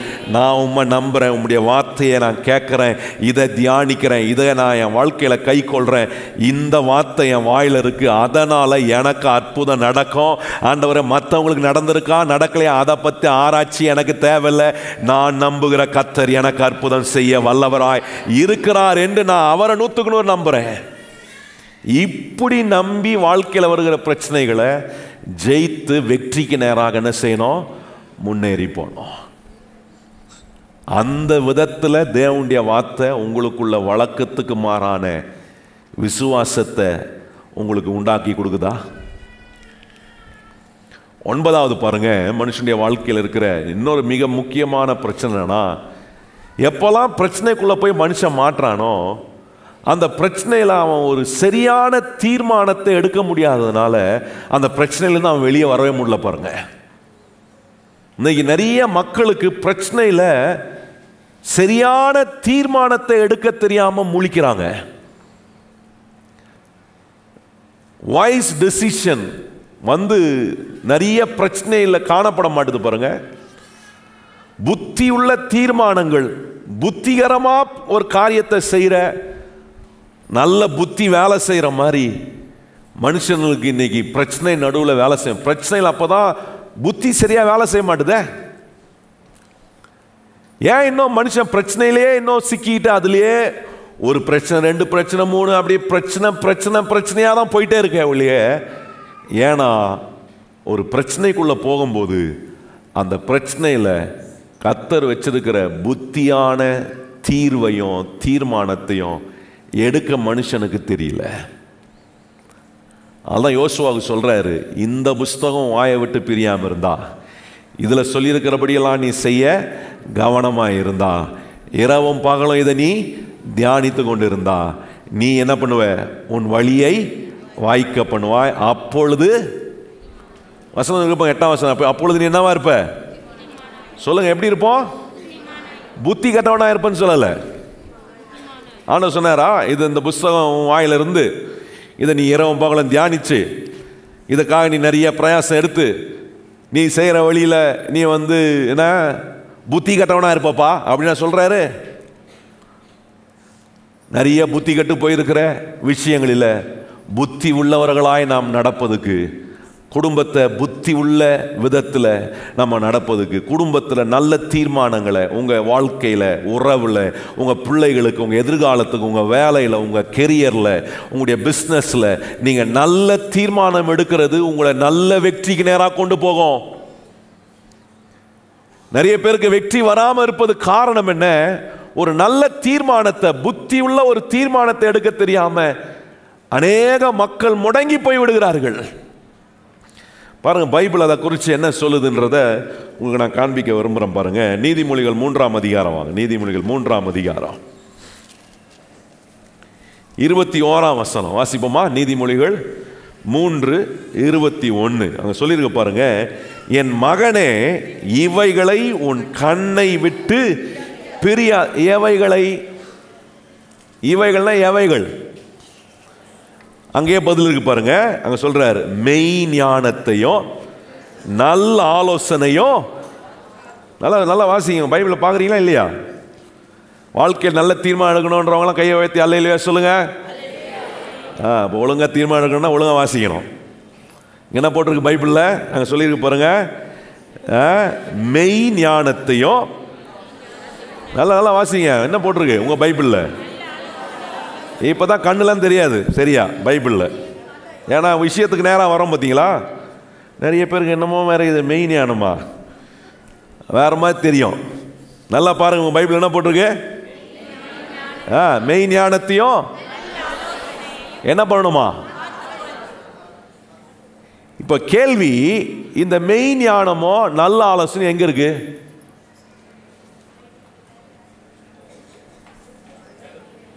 என்னங்க பெரிய என்னமோ நான் என்னமோ கேள்வி கேட்டதுக்கு நீங்கள் என்னமோ வானத்துக்கு போய் ஆண்டவட்டையே போய் பதில் கேட்டு வரணும் மாதிரி நீங்கள் யோசிக்கிறத பார்த்தா இன்னும் அவ்வளோ பெரிய கேள்வி கேட்டேனா நான்? ஞானம், இந்த மெய் ஞானமோ இந்த மெய் நல்ல ஆலோசனை எதுலேருந்துங்க வரும்? கர்த்தருடைய வார்த்தையிலிருந்து தான் நமக்கு வரும். உலகத்தில் இருக்கிற புஸ்தகத்தில் வந்துருமா? நான் கேட்குறேன், உலகத்தில் இருக்கிற தத்துவம் சொல்கிறவங்க மூலமாக கேட்கறதுனால உங்களுக்கு ஞானம் வந்துருமா? மெய் ஞானம் வருமா? அதான் மாத்த அந்த வார்த்தை ரொம்ப அழுத்தி சொல்லியிருப்பாங்க. மெய் ஞானமோ நல்ல ஆலோசனை. சொல்லுங்க எல்லாரும் வாங்கி தந்து. என்ன என்ன ஞானம்? என்ன ஆலோசனை? ஆலோசனை கிடைக்கும். நல்ல ஆலோசனை கிடைக்குமா? இந்த நல்ல ஆலோசனையும் மெய் ஞானத்தையும் எங்கே கொண்டு வந்து வச்சிட்டார் கர்த்தர்? அவருடைய வார்த்தையில் வச்சிருக்கிறார். இதனால தான் யோசுவாவுக்கு சொல்றாரு, இந்த வார்த்தை என்ன பண்ணக்கூடாது வாயை விட்டு. அப்போ வாழ்க்கையில், குடும்பத்தில், உங்கள் தனிப்பட்ட ஜீவியத்தில் நீங்கள் ஒரு நல்ல முடிவு எடுக்கணுமா, நல்ல தீர்மானம் எடுக்கணுமா, நீங்கள் எதை நாடணும்னா மெய் ஞானத்தையும் நல்ல ஆலோசனையும் கொடுக்கிற கர்த்தருடைய வார்த்தையை நீங்கள் தேடணுங்க. இந்த புஸ்தகத்துக்கு வரணும். வேற கட்டுக்கதையை உட்காந்து படிச்சுட்டு கூடாது. எவன் வேணும் எழுதி வச்சிருப்பான் பாருங்க, அவங்க வாழ்க்கை வரலாறு கதையை உட்காந்துக்கிட்டு அதை போகக்கூடாது. இங்கே வரணும். இங்கே வந்து கர்த்தர் அவருடைய வார்த்தையில் வச்சிருக்கிற மெய் ஞானத்தையும் நல்ல ஆலோசனையும் நான் பெறலனா எதுவுமே எனக்கு ஒர்க் அவுட் ஆகாது. நல்லா கவனிங்க, வாழ்க்கை ஒர்க் அவுட் ஆகணுமா, நல்ல விளைவுகளை கொடுக்கணுமா, செய்வதெல்லாம் வாய்க்கணுமா, ஆண்டவர் சொல்றார் மெய் ஞானத்துக்கிட்ட வா, நல்ல ஆலோசனை பிடிச்சிக்கோ, இதை காத்துக்கொள். நிறைய நேரம் இதை நம்ம உதறி தள்ளிட்டு, அன்னைக்கு பாருங்க என்ன ஒருத்தர் வந்து பார்க்க வந்தார். பார்த்து சொன்னார், பாஸ்டர் நான் பண்றது எதுவுமே எனக்கு ஒர்க் அவுட் ஆக மாட்டுது, அதனால நீங்க எனக்கு ஜோம் பண்ணி சொல்லுங்க நான் எது பண்ணா ஒர்க் அவுட் ஆகுனாரு. நான் சொன்னேன், உங்களுக்கு ஒர்க் அவுட் ஆகிறது இருக்கட்டும் ஒரு பக்கம், உங்களுக்கு ஜோம் பண்ணுறது எனக்கு ஒன்றும் தப்பு கிடையாது, நான் ஜோம் பண்ணுவேன். ஆனால் ஒர்க் அவுட் ஆகிறது எப்படி ஒர்க் அவுட் ஆகலை நீங்கள் கன்க்ளூட் பண்ணீங்க சொல்லுங்க அப்படின்னு கேட்டேன். என்ன நீங்கள் இப்போ ஒருத்தர் சொன்னார்னா அவர்கிட்ட கேட்டேன், ஏன் ஒர்க் அவுட் எப்படிங்க கன்க்ளூட் பண்ணீங்க உங்களுக்கு எதுவுமே ஒர்க் அவுட் ஆகலன்னு? வசனத்தை கேட்டீங்களா? வசனம் சொன்னபடி வாழ்ந்தீங்களா? அதை நம்பி நீங்கள் சார்ந்திருந்தீங்களா? இதெல்லாம் கேட்டேன் பாருங்க. நான் வாரம் வாரம் போதிக்கிறேனே, வந்து கேட்டீங்களா? அந்த வசனத்தை எடுத்து எப்படி உங்கள் வாழ்க்கையில் அப்ளை பண்ணணும்னு உங்களுக்கு மெத்தடெல்லாம் சொல்லித்தரேனே, அதை உபயோகப்படுத்துகிற மாதிரி சொல்லித்தரேன். அவர் சொன்னார், அதுக்கெல்லாம் எனக்கு நேரம் இல்லை பாஸ்டர், அதுதான் உங்ககிட்ட கேட்குறேன், நீங்கள் எனக்கு எது ஒர்க் அவுட் ஆகுன்னு பார்த்து சொல்லுங்கள், நான் அதை செய்கிறேன். நான் சொன்னேன், அந்த வேலையை கர்த்தர் என்கிட்ட கொடுக்கல, அந்த வேலையை கர்த்தர் உங்ககிட்ட கொடுத்துருக்கிறாரு அப்படின்னு சொன்னேன். நல்லா கவனிங்க. சிலர் நினச்சிக்கிறாங்க, எனக்கு அந்த பெரிய ஊழியக்காரர் தெரியும், அந்த பெரிய சுவிசேஷகர் தெரியும், அவரு தெரியும், அவர்கிட்ட மாதம் மாதம் என் தேவையெல்லாம் எழுதி போடுறேன், என் ஜெப விண்ணப்பத்தெல்லாம் எழுதி போடுறேன், அதனால அவர் எல்லாத்துக்காகவும் ஜெபம் பண்ணிக்கிறாரு, அதனால எனக்கு எல்லாம் சரியாயிடுது. ஒன்றும் கிடையாது. நான் இங்கே பங்காளராக இருக்கிறேன், நான் அங்கே இருக்கிறேன், எனக்காக ஜெபம் பண்ண எனக்கு இடைவிடாமல் 24/7 ஜெபம் பண்ணுறவங்க இருக்கிறாங்க. கர்த்தருக்கு ஸ்தோத்திரம். உங்களுக்காக ஜெபம் பண்ணுறவங்க இருக்கிறாங்களா? கர்த்தருக்கு ஸ்தோத்திரம். ஆனால் உங்கள் வாழ்க்கையில் நீங்கள் நல்ல தீர்மானம் எடுக்கணுமா? கவனிக்கிறீங்களா நான் சொல்கிறத? நீங்கள் எத்தனை இடத்துல வேணால் ஜெப பங்காளாக இருங்க, உங்களுக்காக எத்தனை கோடிக்கணக்கான மக்கள் ஜெபம் பண்ணுறவங்களா இருந்தாலும் இருக்கட்டும், ரொம்ப சந்தோஷம், வரவேற்கிறோம், அதை இல்லைன்னு சொல்ல, நிராகரிக்கல. ஆனால் ஒன்று சொல்கிறத மறந்துடாதீங்க, நீங்கள் உங்கள் வாழ்க்கையில் நல்ல தீர்மானம் எடுக்கணும்னா உங்களுக்கு புத்தி வராமல் யார் எத்தனை பேர் ஜெபம் பண்ணாலும் எதுவுமே உங்களுக்கு நல்லது நடக்கவே நடக்க. எத்தனை பேருக்கு நான் சொன்னது புரிஞ்சிச்சு? இதை புரிஞ்சிச்சுன்னா இங்கே வந்துடுவீங்க. இந்த மெய் ஞானத்துக்கிட்டையும் நல்ல ஆலோசனை என்ன பண்ணுவீங்க? நல்லா சொல்லுங்க, என்ன பண்ணுவோம்? காத்துக்கணும், பிடிச்சிக்கணும். இங்க வந்துட்டு அப்படியே இங்க வந்து அப்படியே மெய் ஞானம் சொல்ற இடத்துல இது உண்மையா டூப்பா ஆற்ற ஆட்டை பார்த்தாலே நமக்கு தெரியும் இது கேட்குதா கேட்கலையா. நல்லா கவனிங்க. இங்கே பிடிச்சிக்கணும். காத்து கொள்ள வேண்டிய இடத்துல, கேட்குற இடத்துல மெய் ஞானத்தை கர்த்தர் எடுத்து போதிக்கிறாரே, நல்ல ஆலோசனையை ஊழியக்காரன் மூலமாக வாரந்தோறும் எடுத்து உங்களுக்கு போதிக்கிறாரே, போதிக்கிற இடத்துல வந்து உட்கார்ந்து கேட்கும்போது அதை காத்து கொள்ளக்கூடிய விதத்தில் இருதயத்துக்குள்ள அனுப்புகிறேனா? அப்படி பண்ணீங்கன்னா நான் சொல்கிறேன் கர்த்தருடைய பிள்ளைகளை, ஒன்றை கர்த்தர் உங்களுக்கு செய்வார். என்ன செய்வார் தெரியுமா? வாழ்க்கையின் பிரச்சனையூடாக நீங்கள் போகும்போது தப்பான ஒரு தீர்மானத்தையும் நீங்க எடுக்காதபடி கர்த்தர் உங்களை எல்லா தவறுக்கும் விலக்கி காக்க வல்லவராக இருப்பார். எத்தனை பேர் நம்புறீங்க? அதை நிச்சயமா காப்பார். பாருங்க அடுத்த வசனம் பாருங்களேன். அது பதில் அடுத்த வசனத்தில் இருக்கு பாருங்க. என்ன சொல்றாரு? மெய் ஞானத்தையும் நல்ல ஆலோசனை என்ன பண்ணணும்? காத்துக்கொள். அவைகள் உன் ஆத்துமாவுக்கு ஜீவனோ உன் கழுத்துக்கு அலங்காரமுமாய் இருக்கும். அப்பொழுது நீ பயமின்றி உன் வழியில் நடப்பாய், உன் கால்.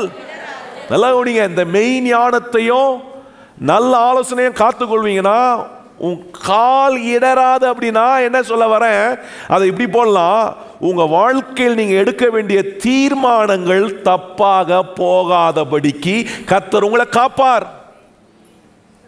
ஒர்க் அவுட் ஆக மாட்டுது, ஒர்க் அவுட் ஆகிற மாதிரி வசனத்தை கேட்கணும். ஒர்க் அவுட் ஆக்கிக்கிறது போல சங்கீதக்காரன் சொல்றான் பாருங்க, கர்த்தருடைய வேதத்தில் பிரியமாய் இருந்து இரவும் பகலும் அதை தியானிக்கிற மனுஷன் அவன் பாக்கியவான். அவன் செய்வதெல்லாம், அதை எப்படி சொல்றான், அவன் செய்வதெல்லாம் அவனுக்கு ஒர்க் அவுட் ஆகும். இன்னைக்கு நான் எங்க இருக்கிறேன், செஞ்சு செஞ்சு பார்க்குறேன், ஒன்றும் ஒர்க் அவுட் ஆக மாட்டுது. ஏன்னா நான் இதுக்குள்ள வரலையே, இந்த மெய் ஞானத்துக்குள்ள வரலையே. நல்ல ஆலோசனை கொடுக்குறாரே கர்த்தர், அதை காத்துக்கொள்ளையே. சில சொல்லுவாங்க, நான் ஒரு அடி எடுத்தா 9 அடி சறுக்குதுங்க, உங்களுக்கு தெரியுமா அப்படின்வாங்க. பார்த்துருக்கீங்களா? ஒரு கேம், ஒரு விளையாட்டு ஒன்று இருக்குது அமெரிக்கா நாட்டில். ஒரு கேம் இருக்குது, இந்த போல் கேம்னு சொல்லுவாங்க. இந்த போல் கேம் என்ன பண்ணுவாங்கன்னா, அது மேலே உச்சியில் ஒரு கொடியை கட்டிடுவாங்க. கட்டிட்டு இளம் வாலிபர்களுக்கு சவால். என்ன சவால்னா, அந்த போலில் ஏறி அந்த கொடியை எடுக்கிறவனுக்கு மிகப்பெரிய ரிவார்டு. அந்த போலில் ஏறணும்னா லேசான காரியம் இல்லை. அந்த போலில் எண்ணெயும் கிரீஸ் இருக்கும் பார்த்தீங்களா, அதை தடை விட்டுருவாங்க. அது தடை விட்டது மாத்திரம் இல்லை, அது கீழே ஒரு ஆழமாக தோண்டி வச்சிருப்பான். அதில் ஃபுல்லாக எண்ணெயும் கிரீஸும் இருக்கும். ஒரு வாட்டி வீராப்போ ஒருத்தர் ஏறினார் வச்சுங்க, பிடிச்சிமா போவார், பொத்துன்னு ஸ்கிரிப்பிங் கீழே வருவார், திருப்பியும் ஏறுவார், உடம்பெல்லாம் ஃபுல்லாக எண்ணெய் கிரீஸ் ஆகிடும். ஒருத்தவங்களும் ஏறி அந்த கொடியை எடுத்த பாடே கிடையாது. இன்னைக்கு வாழ்க்கை ஒருவேளை அப்படி அது போல இருக்கா? தொடர்றதெல்லாம் சறுக்கிட்டு போதா? எதுலேயுமே மேலே ஏற முடியல. ஒரு படி ஏறுறேன், 10 படி கீழே இறங்குறேன், ஏற முடியல, முன்னேற முடியல. கர்த்தர் சொல்றார், உன் சுய புத்தியின் மேல நீ சாராம உன் முழு இருதயத்தோடு கர்த்தர் மேல் நம்பிக்கையாயிரு, அவர் உன் வழியை வாய்க்க பண்ண வல்ல. எந்த தேவனை சார்ந்து கொள்ளணும்? ஞானத்தை கொடுக்கிற, நல்ல ஆலோசனையை கொடுக்கிற, மெய் ஞானத்தை கொடுக்கிற தேவனுடைய வார்த்தை உங்க வாழ்க்கையை விட்டு பிரியாதபடிக்கு அதை தியானித்து அதை சொல்லி இருக்கிறதெல்லாம் செய்யறதுக்கான கவனம் உங்களுக்கு எப்போ வருதோ, நான் சொல்றேன், எடற மாட்டீங்க. கையை உயர்த்தி சொல்லுங்க, நான் என்ன பண்ண மாட்டேன்? எடறவும் மாட்டேன், சறுக்கி விழவும் மாட்டேன். கையை உயர்த்தி சொல்லுங்க, நான் எடறவும் மாட்டேன். சறுக்கினே போதா? பொருளாதாரம் சறுக்குது, சமாதானம் சறுக்குது, ஆரோக்கியம் சறுக்குது. இந்த சறுக்கு ஆட்டம் பிள்ளைங்களுக்கு ரொம்ப இன்ட்ரெஸ்டிங்காக இருக்கும். பார்த்துருக்கீங்களா? சின்ன பிள்ளைங்களை கூப்பிட்டு போனீங்கன்னா பார்க்கில் அவங்க போய் வேகமாக ஏறி விளையாடுற ஆட்டம் எது சொல்லுங்க? சரி வரும். அது மாதிரி அது அவங்களுக்கு வாழ்க்கை அப்படி சொயின்னு போச்சுன்னா எப்படி இருக்கும்?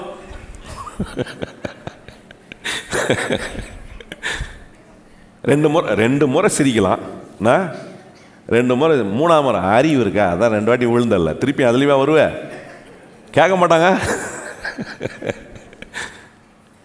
இப்படி எடுக்கிறதெல்லாம் அப்படியே சறுக்கிக்கிட்டு போச்சுன்னா என்னைக்கு தான் ஜெயிக்கிறது?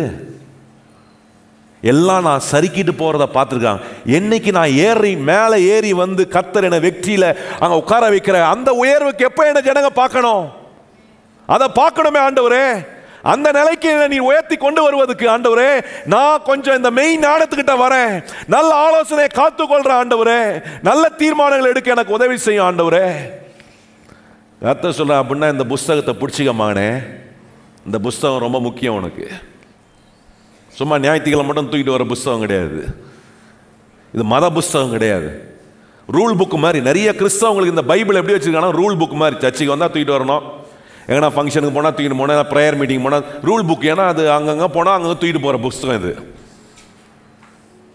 அதுதான் வாழ்க்கையில் பிரச்சனை வரும்போது சறுக்கின்னு போகிறாங்க. அப்படியே சறுக்கின்னு எங்கே போய் எந்த பாதாளத்துக்கு போகிற மாதிரி போகுது நிறையா வாழ்க்கை.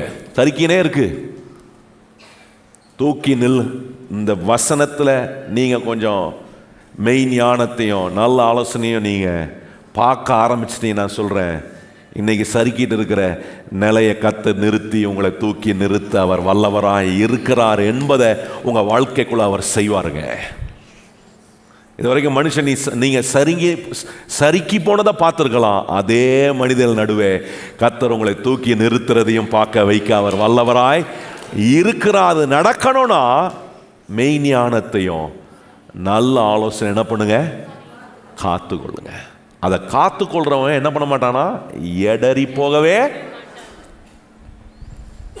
எடராம இருக்கிறதுக்கு கர்த்தர் சொல்ற வழி 9 காரியம் பார்த்துட்டோமா? 10வது ரொம்ப முக்கியமான பிரச்சனை, பொருளாதார பிரச்சனை. பாருங்க, மனுஷனுடைய வாழ்க்கையில மிகப்பெரிய ஒரு முக்கியமான பிரச்சனையா இருக்கு. அது ஒரு தனிப்பட்ட மனுஷனா இருந்தாலும் அவனுக்கு பொருளாதார பிரச்சனை இருக்கு. ஒரு குடும்பம் எடுத்தீங்கன்னா கூட அந்த குடும்பத்துக்கும் பொருளாதார பிரச்சனை இருக்கு. ஒரு நாடுன்னு எடுத்தீங்கன்னா நாடுக்கும் ஒரு பொருளாதார பிரச்சனை இருக்கு. ஒரு சமுதாயம் எடுத்தீங்கன்னா கூட ஒரு சமுதாயத்தில் பொருளாதார பிரச்சனை. எல்லா இடத்திலும் எந்தெந்த குரூப்பாக பிரித்து டிவைட் பண்ணி வந்தீங்கன்னா ஒவ்வொரு குரூப்லேயும் ஒவ்வொரு இடத்திலும் இந்த பொருளாதார பிரச்சனை மனுஷனுடைய வாழ்க்கையில் மிகப்பெரிய ஒரு சவாலாக இருக்கு. ஆனால் ஆண்டவர் சொல்றாரு, என் வார்த்தையை நீ கேட்டு என் வார்த்தையை நீ கை கொண்டு அதில் சொல்லியிருக்கிறபடியெல்லாம் செய்ய ஆரம்பிச்சு நீ என் வார்த்தை வாயை விட்டு பிரியாமல் இருக்கணும். கர்த்தர் சொல்றாரு, எவ்வளோ பெரிய பொருளாதார வீழ்ச்சி உன்னை சுற்றி இருந்தாலும் என் வார்த்தை உன்னை விழாதபடிக்கு தூக்கி நிறுத்தி உன்னை பொருளாதாரத்தில் கர்த்தர் ஆசீர்வாதமாய் வைக்க அவர் வல்லவராக இருப்பார். எத்தனை பேர் விசுவாசிக்கிறீங்க? எத்தனை பேர் பொருளாதாரத்தில் ஆசீர்வதிக்கப்படணுமா வேணாமா? அதில் சரிக்கிட்டே போறீங்களா? தூக்கி நிற்கணுமா மேலே? எத்தனை பேர் அதில் நிற்கணும்னு விரும்புகிறீங்க? என்ன, வளரணும், ஸ்ட்ராங் ஆகணும். பொருளாதாரத்தில் சரிக்கிட்டே இருந்தீங்கன்னா அப்புறம் ஓட்டாண்டி ஆகிடுவோம். அப்படி ஆகாதபடிக்கு கர்த்தர் சொல்கிற காரியங்கள் ரொம்ப முக்கியம். பாருங்க, நல்லா கவனிங்க. உலகம் சொல்றது வேற, கர்த்தர் சொல்றது வேற. சொல்லுங்க வாயை திறந்து. உலகம் சொல்லும் ஒன்றை போட்டுனா 10 கிடைக்கும். ஆனால் ஆண்டவர் சொல்றது வேற. சில நேரம் ஆண்டவர் சொல்றதுக்கும் உலகம் சொல்றதுக்கும் சம்பந்தமே இருக்காது. ஆனாலும் நான் கர்த்தர் சொல்றதான் நம்புறேன். ஏன்னா அவர் ஒருவர் தான் என்னை ஆசீர்வதிக்கக்கூடிய உண்மையான கர்த்தர். எத்தனை பேர் நம்புறவங்க கையை உயர்த்தி சொல்லுங்க, என்னை ஆசீர்வதிக்கக்கூடிய ஒரே தேவன் யார்? நம்முடைய ஆண்டவர் மாத்திரம்தான். லேவியராகமம் 25ஆம் அதிகாரம் வாங்க. எப்படி நம்முடைய பொருளாதாரம் ஆசீர்வதிக்கப்பட தேவன் சொல்ற காரியத்தை நான் எப்படி கை கொள்ளணும் அதை கூட பாருங்க. அதை சொல்றதுக்கு முன்னாடி ஆண்டவர் இங்கே எப்படிப்பட்ட வார்த்தையை உபயோகப்படுத்துறாருன்றதை கொஞ்சம் கவனிக்கணும். 18ஆம் வசனம், லேவியராகமம் 25ஆம் அதிகாரம் 18ஆம் வசனம் வாசிப்போமா? எடுத்துட்டீங்களா எல்லாரும்? 18ஆம் வசனம் பாருங்க. என் கட்டளையின்படி செய்து என் நியாயங்களை கை கொண்டு அவைகளின் படி நடக்க கடவீர்கள். நல்லா எப்படி சொல்றாரு பாருங்க. என் கட்டளைகளை நீங்க என்ன பண்ணணும்? நீங்க செய்து என் நியாயங்களை கை கொண்டு அவைகளின்படி நடக்க என்ன சொல்ல, நான் முடிஞ்சா பண்ணுப்பா, கொஞ்சம் பார்த்து பண்ணுப்பா, அப்படியே சொல்றார் ஆண்டவர். என்ன சொல்லுவோம், கொஞ்சம் பார்த்து பண்ணி விடுங்க அப்படின்னு பாருங்க. அது மாதிரி ஆண்டவர் ஏதோ கொஞ்சம் பார்த்து பண்ணுப்பா, நானும் ஏதோ கொஞ்சம் பார்த்து பண்ணுறேன் அப்படின்னு ஆண்டவர் நீங்கள் பார்த்து பண்ணலாம் சொல்ல. என்ன சொல்றாரு பாருங்க. அவைகளின்படி நடக்க. எல்லாம் சொல்லுங்க வாய் திறந்து. அவைகளின்படி ஆப்ஷன்லாம் கிடையாது. சொல்லுங்க வாய் திறந்து. என்ன கிடையாது? செஞ்சா செய்யலாம், இஷ்டமானால் செய்யுங்கள், கஷ்டமானால் விட்டுட்டு போய்விடுங்கள். அந்த கதை இங்க கிடையாது. என்ன சொல்றாரு? அவைகளின்படி நடக்க கடவீர்கள். இப்பதான் வருது. அப்பொழுது தேசத்திலே சுகமாய் குடியிருப்பீங்க. நல்லா கவனிங்க. கர்த்தர் சொல்ற இதெல்லாம் செஞ்சினா தேசத்தில் எப்படி இருப்ப? நல்லா இருப்ப. சொல்லுங்க வாயத்தை. எப்படி இருப்ப? பக்கத்தில் பார்த்து சொல்லுங்க, தேசத்தில் நீங்க எப்படி இருப்பீங்க? நல்லா இருப்பீங்க. ஆசீர்வதிங்க. பக்கத்தில் உங்களை ஆசீர்வதிங்க. சொல்லுங்க பார்க்கலாம். இஷ்டம் இல்லையா? பக்கத்தில் ஆசீர்வதிங்க. இதுங்களாம் பக்கத்தில் நல்லா சொல்லுங்க. தேசத்தில் நம்ம எப்படி இருப்போம்? நல்லா இருப்பீங்க. நல்லா சொல்லுங்க. வார்த்தை நல்ல வார்த்தை தானங்க. நாசமா போவீங்க நான் சொல்றோம். என்ன சொல்றோம்? நல்லா இருப்பீங்க. சொல்லுங்க பக்கத்தில் பார்த்து. நீங்க எங்க? பரலோகத்தில் இல்ல, இந்த தேசத்தில். சொல்லுங்க, இந்த தேசத்தில் நீங்க எப்படி இருப்பீங்க? நல்லா இருக்கும்போது என்ன நடக்கும்ன்றாரு பாருங்க. 19ஆம் வசனம் பாருங்க. சொல்றாரு, இந்த 18ஆம் வசனத்தில் போட்டிருக்கிற அப்பொழுது அங்க இருக்கு பார்த்தீங்களா, அந்த அப்பொழுது திருப்பியும் கொஞ்சம் கண்டினியூ பண்ணணும். ஆக்சுவலாக ஆங்கிலத்தில் வாசித்தீங்கன்னா இங்கே 19ஆம் வசனம் தான் அப்பொழுதுன்னு வருது. ஆனால் பரவாயில்ல, 18 முன்னமே சொல்லிக்கிறாங்க, 19 இன்னொரு வாட்டியை நம்ம போட்டுக்கலாம். ஏன்னா அப்பொழுது தேசத்தில் நீ எப்படி இருப்ப? சுகமாக இருப்பீர். திருப்பியும் அப்பொழுது பூமி தன் கனியை. நல்லா பூமி தன் கனியை தருவீங்கன்னா என்ன அர்த்தம்? நல்லா நீங்க கர்த்தருடைய பிள்ளைகளை, நீங்கள் எதெல்லாம் கை வைக்கிறீங்களோ, எந்த வேலை செய்கிறீங்களோ, எங்கெங்கெல்லாம் உங்களுடைய முதலீடை நீங்கள் செஞ்சுருக்கீங்களோ, இது எல்லாவற்றின் மேலே கர்த்தர் தம்முடைய ஆசீர்வாதத்தை கட்டளையிடுகிறதுனால அந்த பூமி கனி கொடுத்து கொண்டே இருக்கும். கையை உயர்த்தி ஆமென் சொல்லுங்க. இந்த வார்த்தையை கை கொண்டு இந்த வார்த்தையின்படி நடந்து இந்த தேவனுடைய வார்த்தைக்கு கீழ்ப்படிந்து நீங்க செயல்படும் போது உலக மார்க்கெட் எப்படி இருக்கோ, எப்படி ஆச்சோ, அது அப்பாகுதா டவுனாக இருக்கா, அதை பற்றி எனக்கு கவலையே இல்லை. எனக்கு பரலோக தகப்பனாக இருக்கிற என்னுடைய ஆண்டவர் என்னுடைய களஞ்சியங்களின் மேல் கர்த்தர் தம்முடைய ஆசீர்வாதத்தை கட்டளையிட்டு. எத்தனை பேர் கையை உயர்த்தி சொல்றீங்க, உங்க களஞ்சியங்களின் மேல், உங்க வேலை ஒரு களஞ்சியம், உங்களுடைய சேமிப்பு ஒரு களஞ்சியம், எதெல்லாம் கர்த்தர் உங்க கையில கொடுத்து அதை நீங்க செஞ்சு வச்சிருக்கீங்களோ அந்த களஞ்சியத்தின் மேல கர்த்தர் கனி கொடுக்க வைக்க வல்லவராய் இருக்கிறார். எத்தனை பேர் விசுவாசிக்கிறீங்க? அதனால நீங்க என்ன பண்ணக்கூடாது, உங்கள் கையில் நீங்கள் எந்த சேமிப்புலாம் வச்சுருக்கீங்களோ, என்னெல்லாம் முதலீடு பண்ணியிருக்கீங்களோ, எழுந்தோடனே என்ன பண்ணக்கூடாது. சிலர்லாம் இருப்பாங்க, அவங்களுடைய வேலையே என்னென்னா, ஒரு நாள் எழுந்த உடனே முதல் எதை பார்க்குறாங்களோ இல்லையோ, அவங்க உடனே முதல்ல ஸ்டாக் மார்க்கெட் எப்படி இருக்குன்னு பார்ப்பாங்க. நான் முதலீடு பண்ணியிருக்கேனே, தங்கம் ஏறி இருக்கா இறங்கி இருக்கா, ஸ்டாக்கு ஏறிடுச்சா இறங்கிச்சா, இப்படி அல்லோல் பட்டு பார்க்குறவங்களுக்கு ஷாக்கிங் நியூஸ் ரெடியாக இருக்கும். என்ன நியூஸு?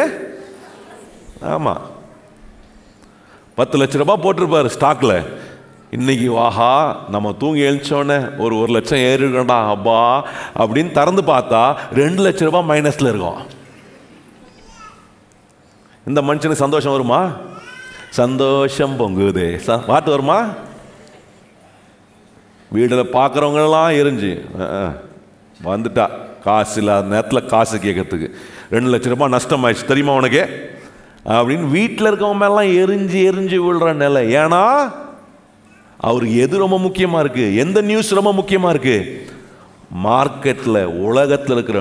ஆனால் கர்த்தருடைய பிள்ளைகளாக இருக்கிற நமக்கு உலகத்தின் நியூஸ் எது வேணாலும் இருக்கட்டும், ஆனால் எனக்கு ஒரு கர்த்தர் ஒரு வார்த்தை கொடுத்துருக்கிறார். என்னன்னா, உன்னை சுகமாய் இருக்க பண்ணுவேன், உன் களஞ்சியங்களை நான் ஆசீர்வதிப்பேன், தேசம் அதன் கனியை கொடுக்கும் என்று கர்த்தர் எனக்கு வாக்கு பண்ணியிருக்கிறார். எத்தனை பேர் நம்புறீங்க? உங்களை எதுல கொண்டு போய் களஞ்சியத்தை போடும்படி கர்த்தர் வச்சாரோ, நான் சொல்றேன், நீங்க கடைசி வரைக்கும் கர்த்தரையே நம்பி இருந்தீங்கன்னா அந்த களஞ்சியம் கர்த்தரால மிகுதியாய் ஆசீர்வதிக்கப்படும். எத்தனை பேர் ஆமென் ஏற்றுக்கொள்றீங்க? எவ்வளோ மார்க்கெட் டவுன் போனாலும் கவலைப்படாதீங்க, லாபத்தை கொடுக்கிறவர் கர்த்தர் நம்ம கூட இருக்கிறாரு என்பதை மறந்துடாதீங்க. பாருங்க அடுத்த வசனம் பாருங்க, அதான் சொல்றாரு, இந்த தேசத்தின் கனியை, அங்க பூமி தன் கனியை, சொல்லுங்க வாய்த்த, பூமி என்ன பண்ணுமா? கொடுத்தா கொடுக்கும், கொடுக்காம போய்விடும். அது சொல்லுவாங்க உலகத்தில்.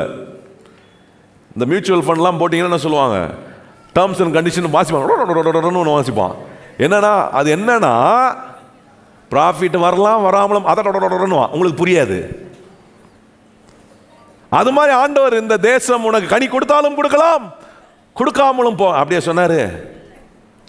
எப்படிங்க சொல்லியிருக்காரு? உங்க பைபிள் எப்படி சொல்லியிருக்காரு பாருங்க, 19ஆம் வசனம், பூமி சொல்லுங்க வாய்த்தந்து கனியை ஏன் தரும்? சொல்றவர் அவரு.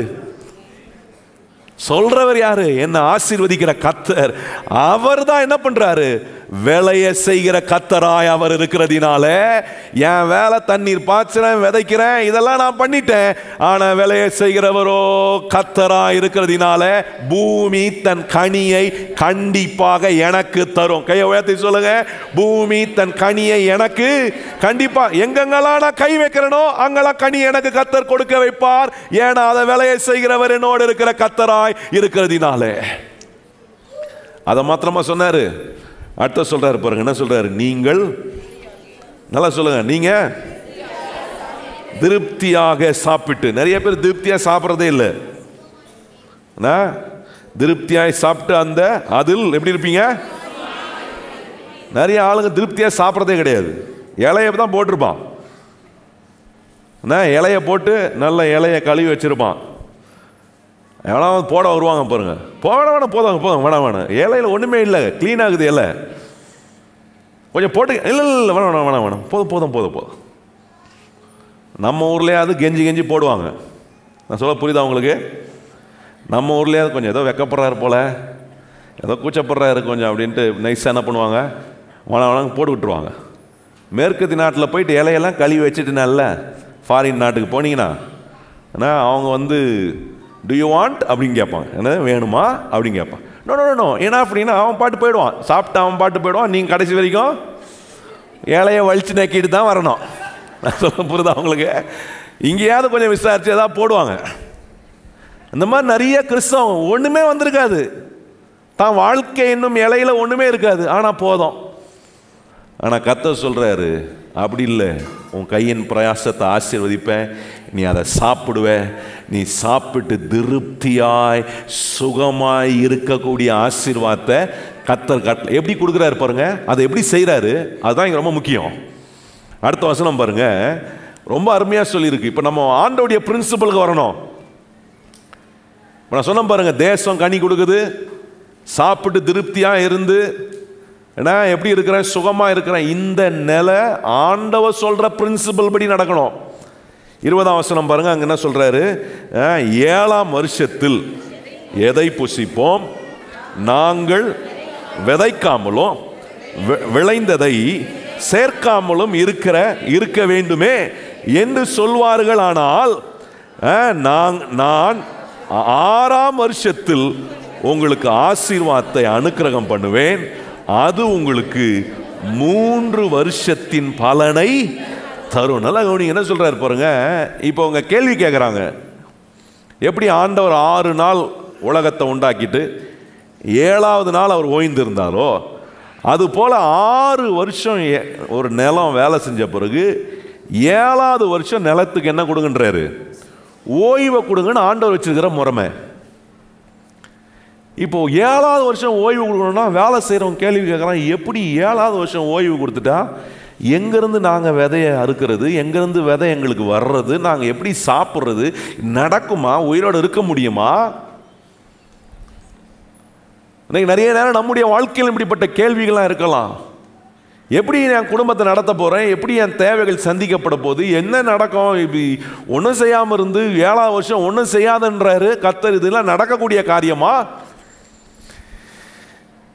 ஒன்றுதான் நான் நம்பணும், கர்த்தர் சொன்னார்னா நான் அதை நம்பிக்கையோட விசுவாசித்து கீழ்ப்படிஞ்சா சொன்னதுக்கான அற்புதத்தை அவர் அற்புதமாக செய்ய வல்லவராக இருக்கிறார் என்பதை நிரூபிப்பார். நிரூபிச்சாரா? சொல்றாரு. என்ன சொல்றாரு, நீ கேட்குற 7ஆம் வருஷம் க்ளோஸ் பண்ணிட்டான், 7ஆம் வருஷம் எப்படி சாப்பிட்றது, 7ஆம் வருஷத்தில் விதைஞ்செடுத்து நாங்கள் திருப்பியும் விதைக்கிறதுக்கு விதை இல்லாமல் போயிடுமே.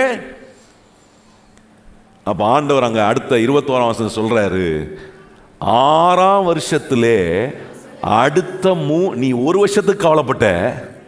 ஹலோ கவனிங்க, நீ கவனிச்சு பாரு என்ன சொல்றாரு, நீ 1 வருஷத்துக்கு கவலைப்படுற, ஆனா நான் உனக்கு 3 வருஷத்தின் பலனை சேர்த்து 6ஆவது வருஷத்திலே உனக்கு கொடுக்கிறேன். ஏனால செய்ய முடியாத ஒன்றுமே இல்லைன்னு நிரூபிக்கக்கூடிய ஒரு அற்புதமான ஆண்டவர் நம்ம கூட இருக்கிறார். எத்தனை பேர் விசுவாசிக்கிறீங்க? நீ யோசிக்கலாம், என் பலன் வரலையே, என் பலன் வரலையே, 1 வருஷம் ஆயிடுச்சு, 2 வருஷம் ஆயிடுச்சு, 3 வருஷம் ஆயிடுச்சு, 10 வருஷம் ஆயிடுச்சு. 30 வருஷம் வர வேண்டிய பலனை கூட ஒரே வருஷத்துல கர்த்தரால கொண்டு வந்து உங்க கைக்கு கொடுக்க முடியும் என்பதை நீங்க நம்பினீங்கன்னா அவரால் அதை செய்து காட்ட வல்லமை உள்ள தேவன் என்பதை நிரூபிப்பார். நம்ம நம்புறது இல்லையே, கேள்விதானே கேட்கிறோம், ஆண்டவரே எங்க எங்க போச்சு, எப்படி? அதுக்கு தான் 18ஆம் வசனம் ரொம்ப முக்கியம். அவர் சொல்றதை கேட்டு அதை கவனமாக கை கொண்டு அதை நான் செய்ய என்னை ஒப்பு கொடுத்தா கர்த்தர் அவர் பொறுப்படுத்துகிறார். பூமியை கனி கொடுக்க வைக்கிறதும், என்னை சாப்பிட்டு திருப்தி அடைய வைக்கிறதும், நான் சுகமாக இந்த தேசத்தை தங்க இருக்கக்கூடிய காரியம் அவர் செய்கிறாரு. ஏன்னா ஒரே வருஷத்தில் 3 வருஷத்துக்கான பலனை சேர்த்து என் ஆண்டவரால் மாத்திரம்தான் கொடுக்க முடியும். எத்தனை பேர் விசுவாசிக்கிறீங்க? ஆமென். உங்க அடுத்த 3 வருஷத்தினுடைய பலனை கர்த்தர் உங்களுக்கு இந்த வருஷத்திலே கொடுக்க வல்லவராக இருக்கிறார் என்பதை மறந்துடாதீங்க. அதனால தான் ஆண்டவர் சொல்றார், இப்படிப்பட்ட பலன்லாம் பொருளாதாரத்தில் உனக்கு நடக்கணுமா, நீ எதை பிடிச்சிக்கணும்பா? இந்த வார்த்தையை பிடிச்சிக்கோ. நான் கஷ்டப்பட்டு வேர்வை சிந்தி மாடா ஓடி ஓடா தேஞ்சி போனதுனால தான் குடும்பம் ஓடுது தெரியுமா? அந்த கதையே கிடையாது. என்னை ஆசீர்வதிக்க ஒரு கர்த்தர் இருக்கிறார், எனக்கு பொறுப்புகளை கொடுத்தவர், என்னை வேலை செய்ய வைத்திருக்கிறவர். சில வேலை கடினமாக செய்கிறேன், அந்த கடினமாக நான் செய்கிறத நம்பலை, அந்த கடினமான வேலையை செய்ய வைக்க எனக்கு பலன் கொடுத்த கர்த்தரை நம்புகிறேன். ஏன்னா எனக்கு விளைச்சலை கொடுக்க போகிறவர் கர்த்தர். 3 வருஷம் பலனை சேர்த்து ஒரே வருஷத்தில் அவரால் கொடுக்க முடியும். 30 வருஷத்தின் பலனையும் சேர்த்து அவர் ஒரே வருஷத்திலையும் கொடுக்க முடியும். எத்தனை வருஷம் பலன் வேணும்னாலும் என் ஆண்டவரால் சேர்த்து அவரால் கொடுக்க முடியும் என்று எத்தனை பேர் விசுவாசிக்கிறீங்க? கையை உயர்த்தி சொல்லுங்க. எனக்கான பலனை என் தேவன் சேர்த்து கொடுக்க அவர் வல்லவராய் இருக்கிறார். இந்த நம்பிக்கை நமக்கு வரணும். பாருங்க, இதை தான் சொல்லிட்டு அடுத்த அதிகாரம் அதை தொடராரு பாருங்க. 3ஆம் வசனம் பாருங்க, 26:3 கவனிச்சீங்கன்னா, நீங்கள் என் கட்டளையின்படி நடந்து என் கற்பனைகளை கை கொண்டு அவைகளின்படி கவனிங்க. வருது பாருங்க, இந்த வார்த்தை தொடர்ந்து வந்துகிட்டே இருக்கு பாருங்க. ஆசீர்வாதம் வர்றதுக்கு முன்னாடி யோசுவாக்கு என்ன சொல்றார்? இந்த புஸ்தகம் வாயை விட்டு இதில் எழுதி இருக்கிறபடியெல்லாம் செய்ய கவனமாயிரு, இரவும் பகலும் இதை தியானித்து கொண்டிரு, அப்பொழுது நீ உன் வழியை வாய்க்க பண்ணுவாய், நீ என்னவா இருப்ப? புத்திமானா இருப்ப. இதான் அங்க சொல்றார், நீ என் கட்டளையின்படி நடந்து என் கற்பனைகளை கை கொண்டு அவைகளின்படி செய்தால் நான் ஏற்ற காலத்தில் உங்களுக்கு மழையை பெய்ய பண்ணுவேன், பூமி தன் பலனையும் வெளியில் உள்ள மரங்கள் தங்கள் கனிகளையும் கொடுக்கும், திராட்சை பழம் பறிக்கும் காலம் வரைக்கும் போரடிப்பு காலம் இருக்கும், விதைப்பு காலம் வரைக்கும் திராட்சை பழம் பறிக்கும் காலம் இருக்கும். நீங்கள் உங்கள் அப்பத்தை திருப்தியாக சாப்பிட்டு உங்கள் தேசத்தில் சுகமாய் குடியிருப்பீங்க. ஆண்டவர் சொல்ற பாருங்க, ஏற்ற நேரத்தில் மழையை பெய்ய வைப்பேன். என்னென்னலாம் ஏற்ற நேரத்தில் செய்யணுமோ இதெல்லாம் கர்த்தர் செய்வாருங்க. நம்ம கர்த்தருடைய முறைமையை தான் நான் நம்பணும். கையை உயர்த்தி சொல்லுங்க, என் பொருளாதார ஆசீர்வாதத்துக்கு நான் யாருடைய முறைமையை நம்புறேன்? என் ஆண்டவர் எப்படிப்பட்டவர்னா, ஒரே ஆண்டில் சேர்த்து எத்தனை வருஷம் வேணாலும் கொடுப்பார். எத்தனை வருஷம் வராமல் இருந்ததை கூட சேர்த்து ஒரே வருஷத்தில் கொடுக்க அவர் வல்லவராய் இருக்கிறார் என்பதை மறந்துடாதீங்க. ரொம்ப ஆசீர்வாதம் பாருங்க. அது இந்த தேவனுடைய ஆசீர்வாதங்கள் அடங்கிய இந்த கற்பனையின் மேல நான் பிரியமா இருக்கிறேனா பாருங்க. சங்கீதக்காரன் சொல்றான் பாருங்க, 112ஆம் சங்கீதத்தில் கவனிச்சு பாருங்க. அவன் எப்படி சொல்றான் பாருங்க, இந்த தேவனுடைய கற்பனையின் மேல் நான் எவ்வளவு பிரியமா இருக்கிறேன்றான். எந்த வார்த்தை என்னை ஆசீர்வதிக்குமோ, எந்த வார்த்தையினால என்னுடைய பொருளாதாரத்தின் ஆசீர்வாதத்தை கர்த்தர் என் வாழ்க்கைக்குள்ள உண்டாக்க முடியும் காட்டுறாரோ சொல்றான் பாருங்க. அந்த கர்த்தருடைய கற்பனைகளில் நான் எப்படி இருக்கிறேன்? பிரியமா இருக்கு. 112ஆம் சங்கீதம் பாருங்க, முதல் வசனம் பாருங்க. அல்லேலூயா, கர்த்தருக்கு பயந்து அவருடைய கட்டளைகளில் மிகவும் பிரியமாய் இருக்கிற மனுஷன் எப்படிப்பட்டவன்? இந்த கற்பனையில. எந்த கற்பனை? ஒரே வருஷத்துல 3 வருஷம் பலனை கொடுப்பேன்னு சொல்றாரு. இதெல்லாம் செய்ய வல்லவராய் இருக்கிறவர் எனக்கு சில வார்த்தைகளை கொடுத்து அதை தியானிக்கும்படி, அதை கை கொள்ளும்படி, இதை விட்டு பிரியாது, இந்த வார்த்தை வாயை விட்டு பிரியாம இருக்கணும் என்று இதை தியானிக்க சொல்லி யோசுவாவுக்கு சொல்றாரு. இன்னைக்கு எனக்கு சொல்றாரு. அந்த வார்த்தை அந்த சங்கீதக்காரன் சொல்லும் போது, அல்லேலூயா, கர்த்தருக்கு பயந்து அவருடைய கற்பனைகள் மிகவும் பிரியமாய் இருக்கிற மனுஷன். நம்மளெல்லாம் ஒரு பேர் வச்சு கூடுவாங்க. என்ன பேரு? அல்லேலூயா கும்பல். என்ன கும்பல்? நமக்கு அசிங்கமா இருக்கா? போது அல்லேலூயா கும்பல் பண்ணுவாங்க. சிலருக்கு என்னன்னா, அல்லேலூயா கும்பல்னாலே ஏதோ தத்திரம் பிடிச்ச கும்பல் போல, ஒன்றும் இல்லாத கும்பல். எல்லாத்தையும் விட்டுட்டு பரிதபிக்கப்பட்டு வாழ்க்கையில் எல்லாத்தையும் இழந்து போனதெல்லாம் போய் சேர்ற கும்பல் தான் அல்லேலூயா கும்பல். ஒரு வீட்டில் பாருங்க, ஒரு நாள் ஒரு புருஷன் என்ன பண்ணாராம், ஒரு நண்பர் வந்தாங்கன்னு கூட்டு போனாங்களாம். சாப்பிட்ற நேரத்துக்கு கூட்டு போயிட்டாராம் பாருங்க. கூட்டு போனோடனே அவன் மனைவிட்ட சொல்கிறாரா, என் நண்பன் வந்திருக்கிறாமா, சாப்பாடு ரெடி பண்ணு அப்படின்னா. இவங்க ஒரு கோட் லாங்குவேஜ் வச்சுக்கிறாங்க. என்ன கோட் லாங்குவேஜ்னா, வீட்டில் பருப்பு காலினா, சோறு காலினா, அந்த அம்மா என்ன சொல்ல மாட்டாங்க, கிச்சன்லேருந்து ஏங்க பருப்பு இல்லைங்க சோறு இல்லைங்கன்னு சொல்ல மாட்டாங்க. அங்கேருந்து என்ன சொல்லுவாங்க, அல்லேலூயா அப்படின்வாங்க. இவர் சாப்பாடு ரெடியா அப்படின்னு அந்த அம்மா அல்லேலூயா அப்படின்ட்டான். அப்போ இவருக்கு புரிஞ்சிச்சான் வீட்டில் ஒன்றும் இல்லை போல இருக்குது. நம்ம ஆளுங்களுக்கு அல்லேலியோ எதுக்கெல்லாம் பயன்படுத்தணுன்னே அதுதான் உலகத்தில் இருக்கிறவன நம்மளை பார்த்து என்ன சொல்கிறான், இது சரியான அல்லேலியோ கும்பல் ஒன்றும் இல்லை, ஓட்டாண்டி கும்பல் இதுங்க. நான் சொல்கிறேன், நம்ம ஓட்டாண்டி கும்பலா? எவ்வளோ காதில் ஓட்ட போட வச்சுக்கிறீங்களா அவங்கள பார்த்து ஓட்டாண்டி கும்பல் சொன்னா?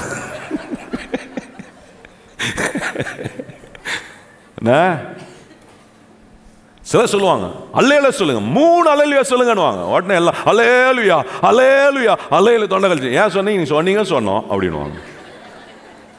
அல்லேலூயா சொல்றதுக்கு எதுக்கு சொல்றோம், ஏன் சொல்லணும்? இங்க ஒரு சங்கீதக்காரன் சொல்றாங்க அல்லேலூயா. பாத்தீங்களா? வாசிக்கும் போதே எப்படி ஆரம்பிச்சிச்சு? வந்து உங்க அல்லேலூயா ரொம்ப பரிதாபமா இது. எனக்கே தொண்டை, நானே நல்லா அல்லேலூயா தான் சொல்றேன். அங்க எப்படி சொல்றான் பாருங்க, அல்லேலூயா சொல்லுங்க வாய் தந்து. நம்ம என்ன கும்பல்? அல்லேலூயா என்ன மாதிரி கும்பல்? எல்லாம் ஓட்டாண்டியான கும்பல் இல்லை. காட்டுறேன் பாருங்க. இப்போ அல்லேலூயா என்னமா நமக்கு எப்படி வரணும்? பலமா வரணும். அல்லேலூயா கும்பல்னா என்னெல்லாம் இருக்கீங்க பாருங்க சொல்றாரு. அல்லேலூயா கும்பல் எப்படி இருக்கும்னா, கர்த்தருடைய கற்பனையின் மேல அதிக பிரியமுள்ள ஒரு கூட்டம். அந்த மனுஷன் எப்படி இருப்பான்? பாக்கியவானா இருப்பான். 2வது சொல்லி பாருங்க, அவன் சந்ததி பூமியில பலத்து இருக்கும். அல்லேலூயா அப்படின்னா என்ன அர்த்தம்? ஐயோ கர்த்தாவே தெரியாம கேட்டேன் போல. பதில் அங்கேயே இருக்குங்க. நான் அல்லேலூயான்னு சொன்னா நீங்க பதில் சொல்லணும், சரியா? நம்மளாம் என்ன கும்பல்? அல்லேலூயானா 2வது சொல்லுது, அவனுடைய சந்ததி எப்படி இருக்கும் பூமியில? அல்லேலூயா கும்பல் எப்படி இருப்பாங்க? அவனுடைய சந்ததி பூமியில பலத்து இருக்கும். செம்மையானவர்களின் வம்சம் ஆசீர்வதிக்கும். அல்லேலூயா கும்பல் எப்படி இருக்கும்? 3வது வசனம், அல்லேலூயா கும்பல் எப்படி இருக்கும்? ஆஸ்தியும் ஐஸ்வர்யம் அவன் வீட்டில் இருக்கும், அவனுடைய நீதி என்றென்றைக்கும். இதுதாங்க அல்லேலூயா. புரியுதா உங்களுக்கு? இப்ப சொல்லுங்க அல்லேலூயா. பரவாயில்ல, கொஞ்சம் மேல வந்திருக்கு. இந்த தினந்தோறும் தியானிங்க. இந்த மாதிரி கூட்டத்தை தான் அல்லேலூயான்னு சொல்லணும். வீட்டில் பருப்பு காலி அல்லேலூயா சொல்லக்கூடாது. அதுக்கு வாயத்தே சொல்லிடுங்க, பருப்பு ஆர்டர் பண்ணுங்க அப்படின்னா அவர் ஆர்டர் பண்ணுவார். புரியுதா நான் சொல்றது உங்களுக்கு? சங்கீதக்காரன் சொல்றான், கர்த்தருடைய கட்டளைகளில் நான் எப்படி இருக்கிறேன்? மிகவும் பிரியமா இருக்கிறேன். அதனால அவனுடைய சந்ததி பூமியில பலத்திருக்கு. அவனுடைய என்ன குடும்பம் அங்க சொல்லியிருக்கு பாருங்க, அவனுடைய பூமியில பலத்து இருக்கிறது. செம்மையானவுடைய வம்சம் வம்சம் எப்படி இருக்கும் சொல்லுங்க? என் வம்சம் எப்படி இருக்கும்? நல்லா சொல்லுங்க வாயத்தை. அல்லேலூயா கும்பல். நம்மளாம் என்ன கும்பல்? கொஞ்சிச்சே சவுண்டு. நல்லா சொல்லுங்க, நம்மளாம் யாரு? அல்லேலூயா என்ன கூட்டணி? இங்க சொல்லியிருக்கு பாருங்க, என்னன்னா அவனுடைய சந்ததி பூமியில பலத்து இருக்கும், அவனுடைய வம்சம் ஆசீர்வதிக்கப்படும், அவனுடைய வீட்டில் ஆஸ்தியும் ஐஸ்வர்யமும் இருக்கும், அவனுடைய நீதி. இப்ப சொல்லுங்க சத்தமா, நம்மளாம் யாரு? இந்த மாதிரி தினந்தோறும் வீட்டில் அல்லேலூயான்னு சொல்லி இதை வாசிங்க. அல்லேலூயா, நான் பாக்கியவான், ஏனா நான் கர்த்தருடைய வார்த்தைக்கு கற்பனைகளுக்கு நான் கீழ்ப்படுகிறவன், அதை மிகவும் நேசிக்கிறவன். என்னுடைய சந்ததி பூமியில பலத்து இருக்கும், என்னுடைய வம்சம் ஆசீர்வதிக்கப்பட்டிருக்கும், ஆஸ்தியும் ஐஸ்வர்யம் என்னுடைய வீட்டில் தங்கி இருக்கும், என்னுடைய நீதியை கர்த்தர் என்றென்றைக்கும் நிலைவர பண்ணுவார். ஏனா நான் கர்த்தரை நோக்கி எப்பொழுதும் அல்லேலூயா அல்லேலூயா என்று அல்லேலூயா என்று கர்த்தரை நான் ஆர்ப்பரிக்கிறேன். அவருடைய வார்த்தையை கை கொள்றதுனால என்னை கர்த்தர் ஆசீர்வதிக்கிறார். எவ்வளோ அருமையான கூட்டம் பாருங்க. நம்ம அடுத்த முறை யாராவது உங்களை அல்லேலூயா சொன்னா புரியாமல் சொல்கிறான் போல இருக்கு அப்படின்னு நினச்சிக்கணும். இப்படி எடுத்து விலைக்கு சொல்லிட்டீங்கன்னா நம்ம கூட சேர்ற நிறைய பேர் வந்துடுவாங்க. ஏன்னா இங்கே தான் கர்த்தர் நம்மளை ஆசீர்வதிக்கக்கூடிய வழிகளை கர்த்தர் நமக்கு போதிக்கிறார். இந்த வார்த்தை பாருங்க எப்படிப்பட்ட மாற்றத்தை பொருளாதார வாழ்க்கைக்குள்ளே கொண்டு வர முடியும். அல்லேலூயா எந்த மாதிரி சொல்கிறேன்? எந்த எதிர்பார்ப்போட சொல்றேன்?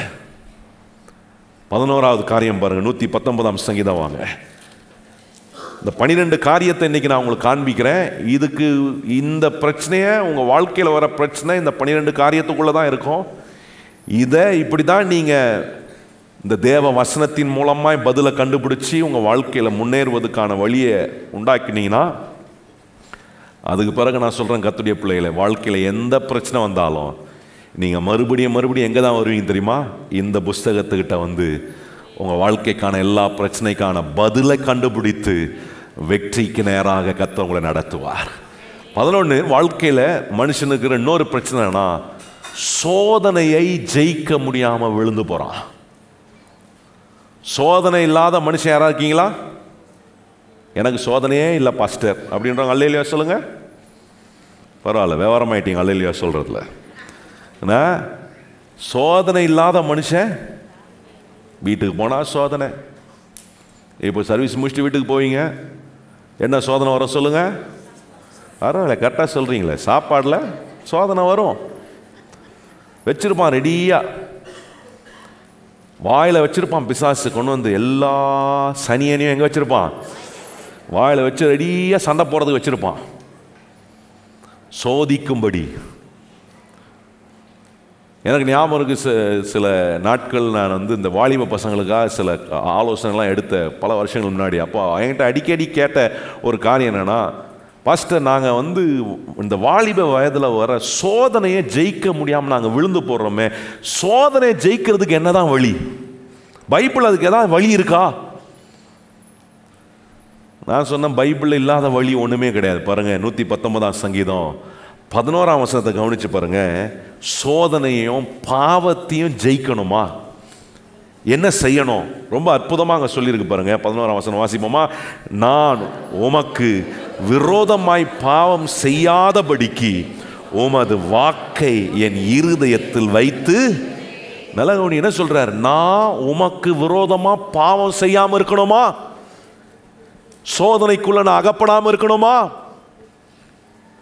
ஒரே ஒரு காரியம்தான் உங்களை பாவத்திலிருந்தும் சோதனையிலிருந்து வெளியே கொண்டு வர முடியும். அது என்னன்னா, எந்த அளவுக்கு இந்த வசனத்துக்கு நீங்க எக்ஸ்போஸ் ஆகுறீங்களோ, எந்த அளவுக்கு இந்த வசனத்தை பார்க்குறீங்களோ, எந்த அளவுக்கு இந்த வசனத்தை உங்க இருதயத்தில் கொண்டு போய் வைக்கிறீங்களோ, நான் சொல்றேன், அந்த மனுஷன் பாவம் செய்வதும் சோதனைக்குள்ள விழுவதும் ரொம்ப கடினமான ஒன்று.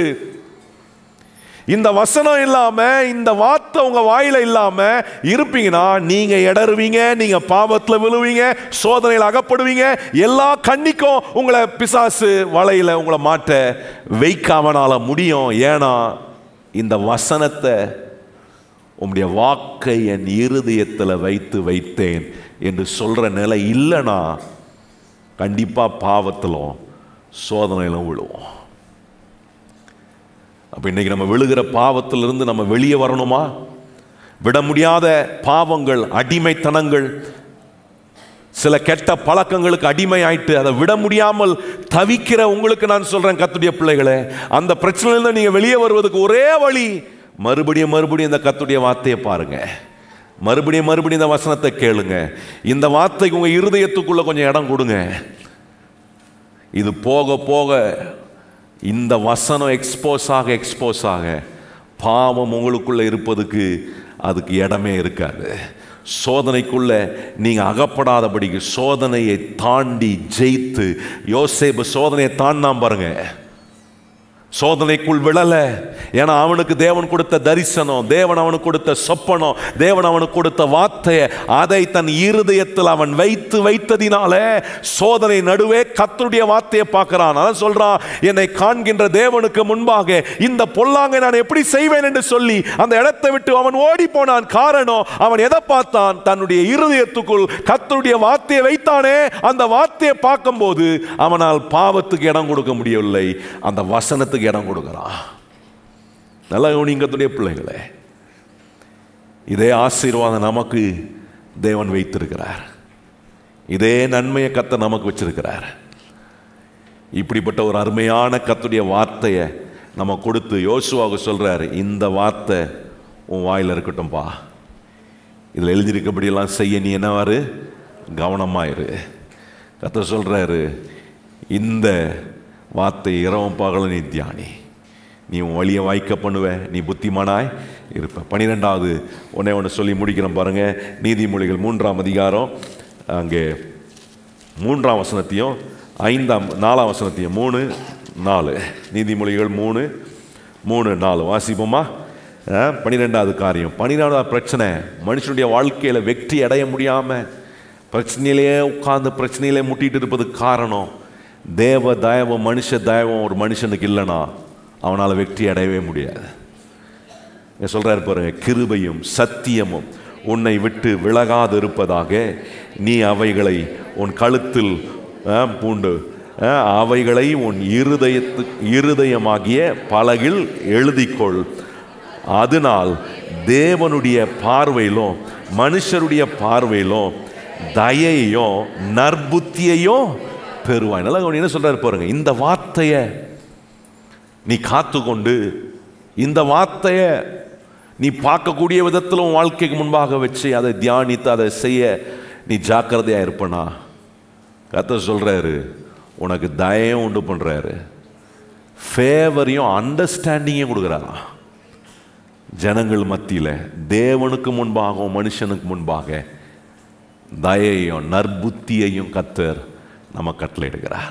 வாழ்க்கையில் ஜெயிக்க, தொழிலில் வெற்றி அடைய, உங்கள் கெரியரில் நீங்கள் வெற்றி அடைய, உங்கள் எதிர்காலத்தில் நீங்கள் வெற்றி அடைய ரொம்ப முக்கியமானது மனுஷனுக்கு தேவை தேவனுடைய தயவும் மனுஷ தயவும். 12 பிரச்சனைகளை உங்களுக்கு நான் காண்பித்திருக்கிறேன். அந்த 12 பிரச்சனைக்கும் பதில் எங்கேருந்து எடுத்தோம் பார்த்தீங்களா? பைபிள்லேருந்து தான் எடுத்து உங்களுக்கு காட்டியிருக்கிறேன். ஒவ்வொரு குறிப்பையும் காட்டும்போது எங்கே உங்களை கொண்டு வந்த மறுபடியும் இந்த நியாயப்பிரமாண புஸ்தகம், இந்த வேத புஸ்தகத்துலேருந்து தான் உங்களுக்கு பதிலை காட்டினேன். நான் சொல்கிறேன், இது போல் எத்தனை பிரச்சனை நீங்கள் சந்தித்தாலும் நீங்கள் மறுபடியும் வர வேண்டிய இடம் எதுனா கர்த்தர் நம்ம கையில் கொடுத்துருக்கிற இந்த பரிசுத்தம் உள்ள வேதத்தின் அண்டை வரும்போது நமக்கு ஆண்டவர் மகிமையான பதிலை கர்த்தர் நமக்காக அவர் வைத்திருக்கிறார். எழுமி நிப்போம், நம்ம ஜெபம் பண்ணலாம்.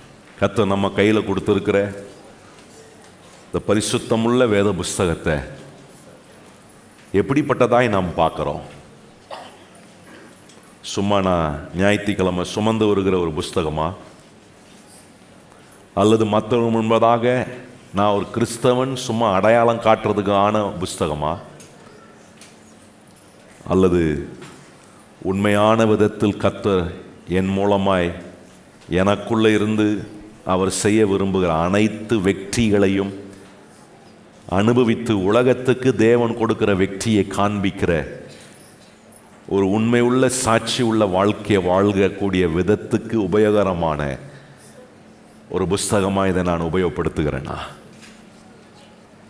கர்த்தர் இன்றைக்கு நம்மோடு பேசியிருக்கிறார். ஒரு சராசரியான கிறிஸ்தவனாக இருந்து விட்டு போகிறதுக்காக கர்த்தர் இதெல்லாம் சொல்லலை.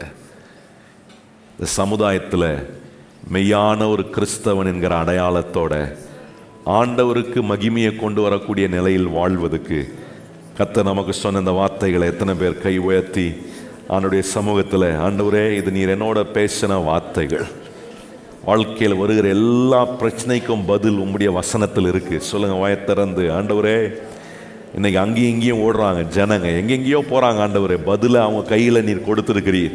எங்கள் கையில் கொடுத்துருக்க அந்த பரிசுத்தமுள்ள வேத புஸ்தகத்தில் எங்கள் வாழ்க்கைக்கு வேண்டிய எல்லா பதிலையும் கர்த்தாவே நீர் வைத்திருக்கிறீரே, உமக்கு ஸ்தோத்திரம் ஸ்தோத்திரம் ஸ்தோத்திரம். சொல்லுங்கள், இங்கே வந்திருக்கிற எல்லாரும் வாயை திறந்து சொல்லுங்கள், இனி நான் அங்கேயும் இங்கேயும் ஓட மாட்டேன், என் இயேசுவினுடைய வார்த்தையில் என்னுடைய பதிலை நான் பெற்றுக்கொள்கிறேன், என்னுடைய விடுதலை அங்கே இருக்குது. சொல்லுங்க, ஆண்டவரே உம்முடைய சத்தியத்தில் எனக்கு விடுதலை, உம்முடைய சத்தியத்தில் எனக்கு ஆரோக்கியம், உம்முடைய சத்தியத்தில் எனக்கு வளர்ச்சி, உம்முடைய சத்தியத்தில் எனக்கு ஆண்டவரே சமாதானம், இதெல்லாம் நீர் உம்முடைய வேத வசனத்தில் வச்சிருக்கிறீர். ஆண்டவரே நான் கொஞ்சம் கண்ணை திறந்து நான் கொஞ்சம் நேரம் எடுத்து ஆண்டவரே அதிக கவனத்தோடு உம்முடைய வேதத்தை நான் வாசிக்கும் போது ஆண்டவரே நல்ல ஆலோசனை மெய் ஞானத்தை உம்முடைய வசனத்தின் மூலமாய் நீர் எங்களுக்கு உண்டாக்குகிறதுக்காக ஸ்தோத்திரம் ஸ்தோத்திரம். ஆண்டவரே எங்க வாழ்க்கையில நாங்க இனி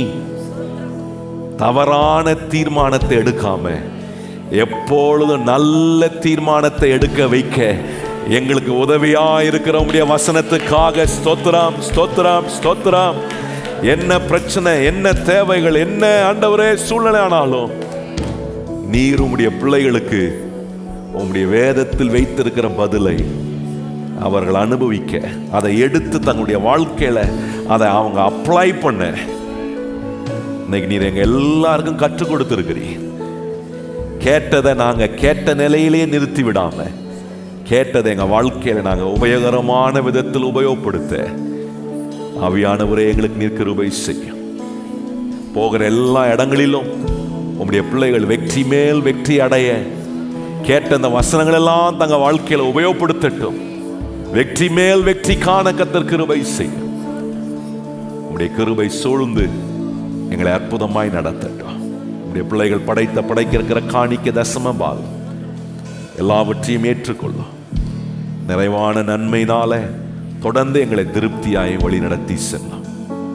எல்லா கன மகிமை துதி ஸ்தோத்திரங்களும் உமக்கே தருகிறோம். ஏற்றுக்கொள்ளும் மகிமை அடையும். இயேசு கிறிஸ்துவின் அன்புள்ள நாமத்தில் வேண்டி ஜெபம் செய்கிறோம் எங்கள் பரிசுத்தமுள்ள நல்ல பிதாவே, ஆமென். இப்பொழுது நம்முடைய கர்த்தராகிய இயேசு கிறிஸ்துவினுடைய கிருபையும் பிதாவாகிய தேவனுடைய அன்பும் பரிசுத்த ஆவியானுடைய அந்யோன்ய ஐக்கியமும் இன்றும் என்றும் சதா காலங்களும் நம் அனைவரும் நிலைத்திருப்பதாக. நாம் எல்லாரும் இணைந்து சொல்லுவோம். என் ஆத்துமாவே கர்த்தரை ஸ்தோத்திரி, என் முழு உள்ளமே பரிசுத்த நாமத்தை ஸ்தோத்திரி. என் ஆத்துமாவே கர்த்தரை ஸ்தோத்திரி, கர்த்தர் செய்த சகல உபகாரங்களையும் மறவாதே.